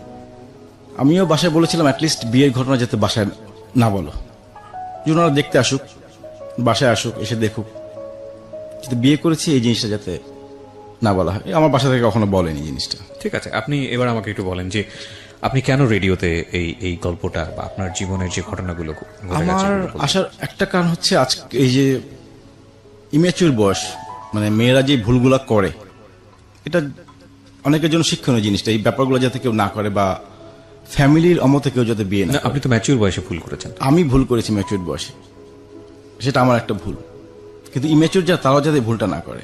এই ম্যাচিউর জায়গা থেকে ভুল হয়তো বা অ্যাকসেপ্টেবল ইন দ্য সেন্স যে ইম্যাচিউর তারা করতেই পারে, করতেই পারে। কিন্তু ম্যাচিউর জায়গা থেকে আপনি এটাকে কিভাবে আমি তো define করবেন? করেছি যে আমি তার প্রতি অনেস্ট, আমি তাকে বিয়ে করবই, এবং কন্ডিশন ছিল এটা কেউ জানবে না, কোনো ফ্যামিলি। তার মানে কি আমরা লেসনটা কোথায় দিব যে ভার্চুয়াল কোনো সম্পর্কের মধ্যে মানুষ জড়াবে না? ভার্চুয়াল সম্পর্ক আসলে ওগুলি আমি যতগুলো আপনাদের প্রোগ্রাম শুনেছি রেডিওতে সবগুলো তো নেগেটিভই পেয়েছেন? নেগেটিভ, পজিটিভ পাইনি কোথাও। না, এটা ট্রু, 99% ক্ষেত্রে নেগেটিভরাই আসে এখানে। 10 বছর পরে এসেও কিন্তু আমারটা নেগেটিভ হলো। হ্যাঁ, না দেখুন, পজিটিভ অনেক সম্পর্ক আছে যেটা হয়তো বা আমরা ভাবে এক্সপোজ করি না, কিন্তু আলটিমেটলি সম্পর্ক তৈরির রাস্তাটা হচ্ছে অনলাইন। সেটাকে আমি কেন নেগেটিভ দিতে যাব? দেখেন, অনলাইনে আপনার একটা সম্পর্ক হয়েছে, সেই সম্পর্কের জায়গা জুড়ে আপনি ওনার বাড়ি গিয়েছেন, আপনারা বিবাহ করেছেন, আপনি তার সঙ্গে সংসার করেছেন। এক রকমের সংসার করার পরে গিয়ে আপনি যেটা দেখলেন যে সে আপনার মনের মতো না, সে আপনার কাছ থেকে অনেক কিছু লুকোচ্ছে বা সে কোনো একটা জায়গায় বিপদগ্রস্ত। তো এই যে ব্যাপারটা, এখানে আপনি অনলাইনের দোষ কোথায় দিবেন? অনলাইনে দোষ এখন কিভাবে দিব ব্যাপারটা, যে অনলাইনে অনেক কিছু বোঝা যায় না, আমরা আসলে অনেক কিছু দেখি না দূর থেকে। কেন, আপনি তো তার কাছাকাছি ছিলেন। কাছাকাছি ছিলাম, আমি বুঝতে পারিনি। হয়তো আমি তার ভার্সিটিতে যেতাম সপ্তাহে একদিন, বাকি দিন তো আমি তার ইয়ে সম্বন্ধে জানতাম না। কথা হতো, কোথায় যাচ্ছে না যাচ্ছে বলতো। আমার কেন জানি মনে হয়, উইথ ডিউ রেসপেক্ট, আপনি আমার বয়সের হলেও বড় হবেন, জি। আমার মনে হয় আপনার ভুল বোঝার জায়গাটা এখন পর্যন্ত ক্লিয়ার না, লজিক্যাল না। কেন দেখেন, আমি যে 100% কারেক্ট তা না, বাট আমার কাছে মনে হয়েছে এরকম। এই মেয়েটাকে আপনি কাছে পেয়েছেন, এই মেয়েটার সাথে আপনি সংসার করেছেন, আপনার একটা সার্টেন পিরিয়ড পর্যন্ত তার সাথে একসাথে চলেছেন। কোন সোর্সের মাধ্যমে গেছেন সেটা তখন মুখ্য হয়ে ওঠেনি যখন আপনি এতদূর পর্যন্ত এগিয়েছেন। তার বাড়িতে গেছেন, তার সঙ্গে সংসার করেছেন, তাকে সারপ্রাইজ দিয়েছেন, একই সাথে লাইফ ট্রিট করেছেন, স্বামী স্ত্রীর মতো জীবনযাপন করেছেন, সবকিছু ঠিক আছে। তারপরে গিয়ে আপনি যে ভুলগুলো তার মধ্যে খুঁজে পেয়েছেন, সেখানে আপনি অনলাইনের দোষ কিভাবে দেবেন? অনলাইনের দোষ না, সেগুলো তার হ্যাবিটের দোষ বা নেচারের দোষ, যদি আপনার কথা সত্যি হয়ে থাকে। এক আর 2 নম্বর যেটা, সেটা হচ্ছে যে ভুল করার জায়গাটা যদি আমি বলি, তাহলে তো আপনার সেন্সের জায়গায় আমি বলবো যে আমি অবশ্যই আপনাকে ছোট করছি না, বাট আমার কাছে মনে হচ্ছে এরকম যে আপনি ব্লাইন্ডলি ইমোশনাল। আমার কাছে মনে হয় কি, ইমোশন জিনিসটা হচ্ছে একটা তরল পদার্থের মতো, আর লজিকটা হচ্ছে একটা স্ট্রাকচার। লাইক তরল পদার্থকে যদি আপনি ধরতে চান, একটা স্ট্রাকচারের মধ্যে নিতে হবে, সেটা গ্লাসের মধ্যেই হোক বা একটা পাত্রের মধ্যেই হোক। তো ইমোশনটা একটা মারাত্মক শক্তিশালী জিনিস, কিন্তু ইমোশনটাই সবকিছু না। ইমোশনটাকে যদি আপনি কাজে লাগাতে চান, তাহলে অবশ্যই আপনাকে এরকম একটা পাত্রের মধ্যে ধারণ করতে হবে। পাত্রটা হচ্ছে লজিক। আমি যদি খুব সহজ ভাষায় বলি, ঠিক আছে, আপনার কথা। আপনার ক্ষেত্রে ইমোশন, ফুল অফ ইমোশনাল আপনি, কিন্তু কোনো পাত্র ছিল না, মানে লজিক ছিল না। যেমন ধরেন, আপনি যে বিয়েটা করলেন, এই বিয়েটা প্রথম পর্যায়ে বিয়েটা করা, আপনি মেয়েটাকে এতটাই ভালোবাসেন, আপনার কি নিজে থেকে বোঝা উচিত ছিল না যে আমি যে বিয়েটা করতে যাচ্ছি আমি রেডি কিনা? নাম্বার 1, মেন্টালি রেডি কিনা? আপনি সেটা করেননি, আপনি বিয়েটা করলেন। বিয়েটা করার পরে আপনি, এই মেয়েটা চাইলেও আপনার ওয়াইফের সঙ্গে কথা বলতে, আপনি তাকে দিয়ে দিলেন। আপনার কি সেকেন্ড টাইম এটা একটা বড় ধরনের ভুল হলো না, যে যেই মেয়েটা আপনার প্রতি এত ইমোশনাল হয়ে গেল বিয়ের পরে, সে আপনার ওয়াইফের কাছাকাছি যাওয়ার পরে আপনার জীবনে একটা ভয়ঙ্কর রকমের বিপদ ঘটে যেতে পারে? জি। এটা তো আপনি ম্যাচিউর ছিলেন, বোঝা যায়। আমি বুঝিনি তখন যে আপনি এতটা- বোঝেন সেকেন্ড এতটা মিস্টেক। ভয়ঙ্কর হবে। একটা কথা হচ্ছে কি, আমাদের এক গুরুজন বলতো যে একটা ভুল ভুল, প্রথম ভুল ভুল, দ্বিতীয় ভুল ভুল, তৃতীয় ভুল আর ভুল না, এটা হচ্ছে অপরাধ। তো আপনার জায়গাটা আমি মনে করি একটা অপরাধের পর্যায়ে চলে গেছে। দেখেন, এরপরে থার্ড স্টেপ এসে আপনার ওয়াইফের কথা যদি আমি বলি, প্রথম স্ত্রী, তিনি আপনাকে সতর্ক করলেন কি, যে ঠিক আছে তুমি আর ওনার সঙ্গে কথাই বলো না, এই মেয়েটার আমি উইক পয়েন্ট বুঝতে পেরেছি। জি। আপনি তখনও শেষ করে দিতে পারতেন। আপনি সেটা না শেষ করে আপনি তার সঙ্গে লুকিয়ে হোক, যেভাবে হোক কথা বলেছেন। এটার ফলাফল হচ্ছে 1 বছরের মধ্যে আপনার ফার্স্ট ওয়াইফের সঙ্গে আপনার ডিভোর্স। একটা সাজানো গোছানো সংসার সেটা তৈরি হলো, যদি আপনি লজিক হিসেবে দেখেন, এই মেয়েটার জন্য, যে মেয়েটা আপনাকে পাত্তা দিল না, আপনি সংসার করা শুরু করলেন, আবার এই মেয়েটাই সংসারটা ভেঙে দিচ্ছে। আপনি যতই তাকে ব্লাইন্ডলি লাভ করেন না কেন, এটা তো একটা সুস্থ মানুষের লক্ষণ না। না, সুস্থ মানুষের বলতে তখন তো আমার তারপর দিয়েছিল যে সুইসাইড কখন করে, সুইসাইড না করে যাতে, ব্যাপারটা ছিল এরকমই। প্রতিদিন আমাকে বলতো সে সুইসাইড করবে, ব্লেড নিয়ে ঘুমাচ্ছে, রক কেটে দেবে। এবং আপনি তাকে তখনও দেখেনও নি। দেখেন কত ভয়ঙ্কর রকমের একটা ব্যাপার, ইমোশন। একটা মানুষকে না দেখা মানুষের প্রতি কত ভয়ঙ্কর ইমোশন হতে পারে, কত পাওয়ার হতে পারে সেটা। যে মানুষটাকে সে দেখেনি এখন পর্যন্ত, সেই মানুষটার জন্য সে তার সাজানো গোছানো 1 বছরের সংসার সেটাকে বিসর্জন দিয়ে দিল। মানে আমি sorry to say, too much emotional. এবং আপনার জায়গাটাই যে খুব এক্সট্রিম লেভেলে তা না, বাংলাদেশে এরকম অসংখ্য মানুষ আছে, অসংখ্য মানুষ আছে, পরিণতিটা ভালো হয় না। রেডিওতে বহুবার আমি গল্পগুলো নিয়ে এসেছি, বহু অ্যাঙ্গেল থেকে নিয়ে এসেছি, পরিণতি ভালো হয় না। কারণ আমরা যে আমাদের বাপ দাদাদেরকে দেখে এসেছি, বা আমাদের পরিবারের কথা যদি বলি, এত বছরের পর বছর তারা সংসার করেন কিভাবে, এত এত এত বাচ্চা কাচ্চা নিয়ে, সেভাবে সে অর্থে তাদেরকে আমরা বিনোদনের জায়গাতে আমরা দেখি, তেমন একটা বিনোদিতও হওয়ার কোনো সুযোগ নেই। এতগুলো বাচ্চা কাচ্চা সামলাচ্ছেন, তারপরে আবার বছরের পর বছর একটা মানুষের জন্য অপেক্ষা করে যাচ্ছেন, সংসার করছেন, রেসপেক্ট করছেন। তারা তো আমাদের মতো অতটা লিটারেটও না। আমি যদি ওই জেনারেশনের কাছে যাই, তাহলে তারা এত সুন্দর করে সংসার করেছেন কিভাবে? কখনো কি এটা জিনিস একটা চিন্তা করেছেন? অবাক লাগে জিনিসগুলো। অবাক লাগার আমার কাছে মনে হয় যে এটা যদি আমরা ফাইন্ড আউট করি, তাহলে একটা জিনিস আমরা বুঝতে পারবো, সেটা হচ্ছে যে তাদের মধ্যে এই জিনিসটা ছিল যে সংসার। ওকে, আমি অনেকবার একটা জিনিস দেখেছি এই অনুষ্ঠানগুলো করতে গিয়ে, অভিজ্ঞতা হয়েছে, বা আমি অনেক শুনেছি অনেকের কাছে। খুব সুন্দর একটা কথা আছে যে বিয়ের পরে না ওই লাভটার থাকে না। ধরেন একজন মানুষ দুজনকে প্রায় 8-10 বছরের সম্পর্ক, বিয়ের পরিণতির দিকে গেল, এবং তারপর দেখা গেল সম্পর্কটার ওই ভালোবাসার জায়গাটাতে নাই। দুই একটা আছে এক্সেপশনাল এক্সাম্পল। আমাদের মধ্যে এরকম কোনো প্রবলেম কখনোই ছিল না, কারণ আপনারা একসঙ্গে থাকেননি। থাকিনি। জি, কারণ আপনারা এক ঘরের মধ্যে থাকেননি লং টাইম। সেটা হতো। তো এক ঘরের মধ্যে উঠলে হয় কি, সম্পর্কটা ধীরে ধীরে ক্ষয়ে যেতে, ওই ইমোশনটা ক্ষয়ে যেতে থাকে। তার মানে কি আমরা ইমোশন ক্ষয়ে গেলে সরে যাই না। মজার বিষয় হচ্ছে এই ইমোশনটা, এই লাভটা তখন এক ধরনের রেসপন্সিবিলিটিদের রূপ নেয়। মনের অজান্তে, হ্যাঁ ভালো হয়তো বাসেন না, মনে হচ্ছে তার জন্য আমার অন্তর পড়ে না, কিন্তু দেখবেন যে খাবার টেবিলে বসে ওই মানুষটা যদি না থাকে, বা সে যদি রান্নাটা না করে দেয়, বা সে যদি আপনার কাপড়টা সুন্দর করে পরিষ্কার না করে দেয়, স্ত্রীটা যদি না করে দেয়, বা আপনি যদি তার জন্য নিয়ম মতো জিনিসগুলো না করেন, তখন দেখবেন যে এক ধরনের খারাপ লাগছে মনের মধ্যে, যে কি যেন নাই, কি যেন নাই, কি যেন নাই। এই যে ব্যাপারটা, এটাও কিন্তু লাভ এই দিকে টার্ন করে। তো আমি কথাগুলো এই কারণে বলছি যে আপনি তো পরিণত ছিলেন, এবং আপনার বাবা মায়ের নিশ্চয়ই একটা সুন্দর সম্পর্ক দেখে আপনি বড় হয়েছেন। অবশ্যই। তাহলে আপনার জায়গাটা থেকে এত বড় ভুল, আমরা আসলে ওনাকে প্রশ্নবিদ্ধ করতে চাই না প্রিয় শ্রোতা। আমরা আসলে যে কথাটা বলতে চাচ্ছি, দেখুন আমি একটু বলি। শিওর শিওর বলতে ভুল হচ্ছে, আমাদের ব্যক্তিগত কিছু প্রবলেম ছিল, একেবারে যে শুধু একটাই কারণে ডিভোর্স হয়েছে তাও কিন্তু মানে আপনার ওয়াইফের সঙ্গে আপনার ব্যক্তিগত ওয়াইফের সাথে প্রবলেম। ব্যক্তিগত কিন্তু আমার কেন জানি মনে হয় যে সম্পর্কের এই যদি অল্টারনেটিভ অপশনটা না থাকতো, তাহলে আমি নিজে আমার মনে হয় না যে ডিভোর্সটা হতো। আমি নিজেও স্বীকার করি ডিভোর্সটা হতো না। এক্স্যাক্টলি, এটা আমি স্বীকার করি। এটা আমি খুব মনে করে বিশ্বাস করি যে একটা সেপারেশন, মানে ধরেন একটা সম্পর্কের মধ্যে সেপারেশন হওয়ার একটা ব্যাপার চলে এসছে, সেটা যদি এরকম হয় যে ওখানে তৃতীয় পক্ষের কেউ নাই যার উপর ডিপেন্ড করার মতো, বা সেপারেট করে অন্য একটা ছেলের সাথে ইনভলভ হওয়া, বা অন্য একটা মেয়ের সঙ্গে ইনভলভ হওয়া, যতক্ষণ পর্যন্ত এই অপশনটা ক্রিয়েট না হয়, ততক্ষণ পর্যন্ত এই সম্পর্কটা বারবার জোড়া লাগার সুযোগ থাকে। অবশ্যই আমি এটা স্বীকার করছি যে আসলে ওই সময়ের সাথে যদি আমার যোগাযোগ না হতো, তাহলে সম্পর্কটা হয়তো কন্টিনিউ। আপনি এত সহজে সিদ্ধান্ত নিতেও পারতেন না বিয়ের পরে যে ঠিক আছে ডিভোর্স হয়ে যাচ্ছে 1 বছরের মাথায়, যেখানে আপনি বারবার এই মেয়েটাকে জোড়া লাগানোর জন্য যোগাযোগ করেছেন, ও করেছে, বিকজ অল্টারনেটিভ অপশন নাই। আমরা আপনার কথা যদি সত্য হয়ে থাকে যে এই ভদ্রলোক দাদাকে যাকে বলছেন, সে তার জীবনে এসছে, এইটা যদি অপশনটা যদি না থাকতো, তাহলে হয়তো ওর জন্য এতটা শক্তিশালী অবস্থানে যাওয়ার সুযোগ হতো না। তো এটা আসলে আমরা গেস করি, মানে তৃতীয় পক্ষ কেউ একজন থাকলে এটা সহজ হয়।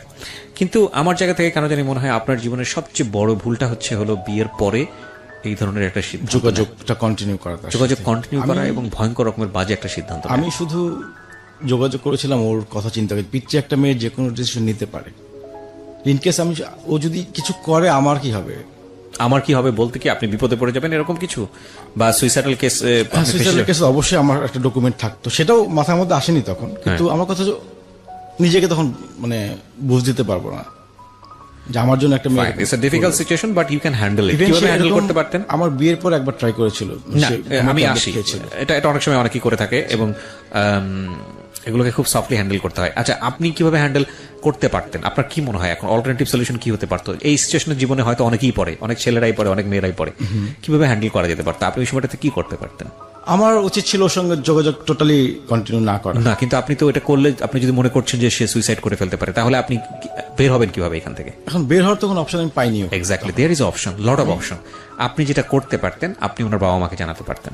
আচ্ছা, খুব সহজে আপনি 4-5 জনকে ফোন দিয়ে বলতে পারতেন ওর সাথে আমার সম্পর্কটা এরকম ছিল, আচ্ছা। ঘটনা এখন এদিকে দাঁড় করিয়েছে, ও বিয়ের পরে আমার সঙ্গে যোগাযোগ করছে, ও যে কোনো রকম একটা দুর্ঘটনা ঘটিয়ে ফেলতে পারে, সুতরাং ওকে টেক কেয়ার করেন। আপনি এটা ওর বাবা মাকে জানিয়েছেন, জানার পরে আপনি একটা রেকর্ড রেখে দিতে পারতেন যে আমি ওটা ইনফর্ম করেছি। আমার মাথাতেই ছিল না এরকম কোনো চিন্তা ভাবনা। এটা আপনার উচিত ছিল।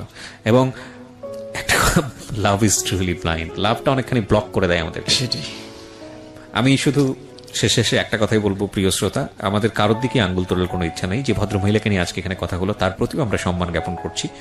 একজন মানুষের কথা শুনে আরেকজন মানুষের দিকে আঙ্গুল তোলা যায় না, বরং ওনাকে শুনুন আপনার জীবনের একটা শিক্ষা হিসেবে। আমরা সবাই ভালোবাসবো, মানুষ পৃথিবীতে এসেছে ভালোবাসার জন্যই, ভালোর তো অবশ্যই আমরা বাসবো।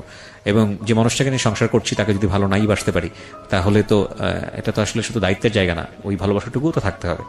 কিন্তু আমরা যখন ভালোবাসি তখন আমরা এতটাই অন্ধ যাতে না হয়ে যাই যে এই মানুষটা যদি আমার জীবনে না থাকে তাহলে আমি যেন শূন্যের ওপর না থাকি। আপনার এখন বিজনেসের কি অবস্থা? বিজনেস মোটামুটি চলছে এখন ভালো। আপনার এই ধরনের সম্পর্কের কারণে কি বিজনেসে কোনো ক্ষতি হয়েছে বা কোনো ধরনের বড় প্রেসার পড়েছে? ক্ষতি তো কিছু হয়েছেই। আমি মাঝখানে একটু বলিনি জিনিসটা, আমি মাঝখানে একটু অ্যাডিক্টেড হয়ে গিয়েছিলাম। কি নিতেন? 3 মাস এই ড্রিঙ্ক করতাম। আচ্ছা, আর ভবিষ্যৎ জীবন নিয়ে কি চিন্তা করছেন? আমার আপাতত কোনো চিন্তা ভাবনা নাই যে আমার বিয়ে করার চিন্তা ওকে ভাবনা ফলো নেই। করেন আপনি এখনো ভার্চুয়ালি ফলো করেন বা কোথায় কি যাচ্ছে না যাচ্ছে এগুলো খোঁজ না, খবর রাখেন? এগুলো এখন টোটালি করি না, এখন একদম টোটালি বাদ। আপনি আমার রাইট নাও মাথার কত মধ্যে- এজ? 38 আপনার আমার বয়স? বর্তমান 38। 38 বছর বয়স তেমন কিছু না, বিয়ে নতুন না, করে আমার জীবন আর শুরু করার ইচ্ছা জন্য। নাই, আমার টোটালি এটার প্রতি আমার টিয়ে চলে আসছে, ওকে, একটা ঘেন্না চলে আসছে সম্পর্কে। ঘেন্না বলতে আপনি যেটা বলতে চাচ্ছেন যে আপনি কোনো মেয়েকে বিলিভ করতে পারেন না সহজে আর বাংলায়। কিভাবে বিলিভ করবো আমি? মানে এখন কাউকে বিলিভ হবে না আমার, এখন যত ভালোই হোক ওই একই রকম মনে হয়। কখনো কাউন্সিলিং নিয়েছেন? কোনো সাইকিয়াট্রিস্টের কাছে গিয়েছেন? না না, মেন্টালি কখনো। You should try. আমি নিজে এগুলি ভালো বুঝি। মানে এটা একটা আর একটা বড় আমরা প্রত্যেকটা মানুষই এই জিনিসটা জানি, এটা জানি, কিন্তু আমাদের মনে করি যে এটার প্রয়োজন না, আমি জানি তুমি ভুল করেছি না, কিন্তু সাইকিয়াট্রিস্টের কাছে গেলে এই ধারণাটা ভুল ভাঙে। ওনারা অনেক সময় অনেক ভালো সময় দেন, আপনি খুব ভালো একজন সাইকিয়াট্রিস্টের কাছে যান, you need some counselling and believe me, হয়তো আপনার কোনো উপকার হবে। আচ্ছা। ঠিক আছে, এটাই আমি আপনাকে সাজেস্ট করব, কারণ আপনার সেই সামর্থ্য আছে বলেই আমি আপনাকে আমি সাজেস্ট ট্রাই করছি। করতে পারি, অবশ্যই ট্রাই করতে পারি। So thank you very much, আপনি আজকে এখানে আসলেন।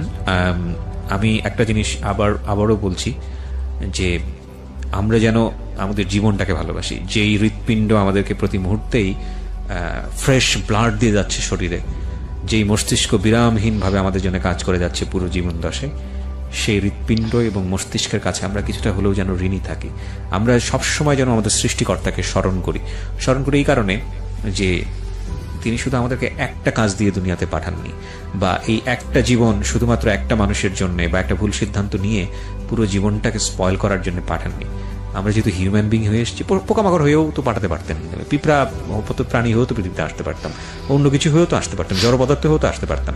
তো মানুষ হিসেবে যেহেতু পাঠিয়েছেন, so by born we are winner. প্রথম কথা হচ্ছে আমরা by born we are winner, cause আমরা সৃষ্টির সেরা জীব। তো সেই জায়গাটা থেকে জীবনটা শুধু একমুখী জিনিস না, একটা মানুষকে পেলাম না বা একটা মানুষের জন্য একটা ভুল সিদ্ধান্ত নিয়ে ফেললাম, জীবনটা শুধু এটা না। আমাদের চেষ্টা করতে হবে ভুল যাতে না হয়। আর দ্বিতীয় কথা যেটা, ভুল যদি হয়েই যায়, যতক্ষণ পর্যন্ত বেঁচে আছি, still you have a chance for good work. So সবাই অনেক ভালো থাকুন। কিছু যদি নাই করতে পারেন, অ্যাটলিস্ট কারো কোনো ক্ষতি করেন না।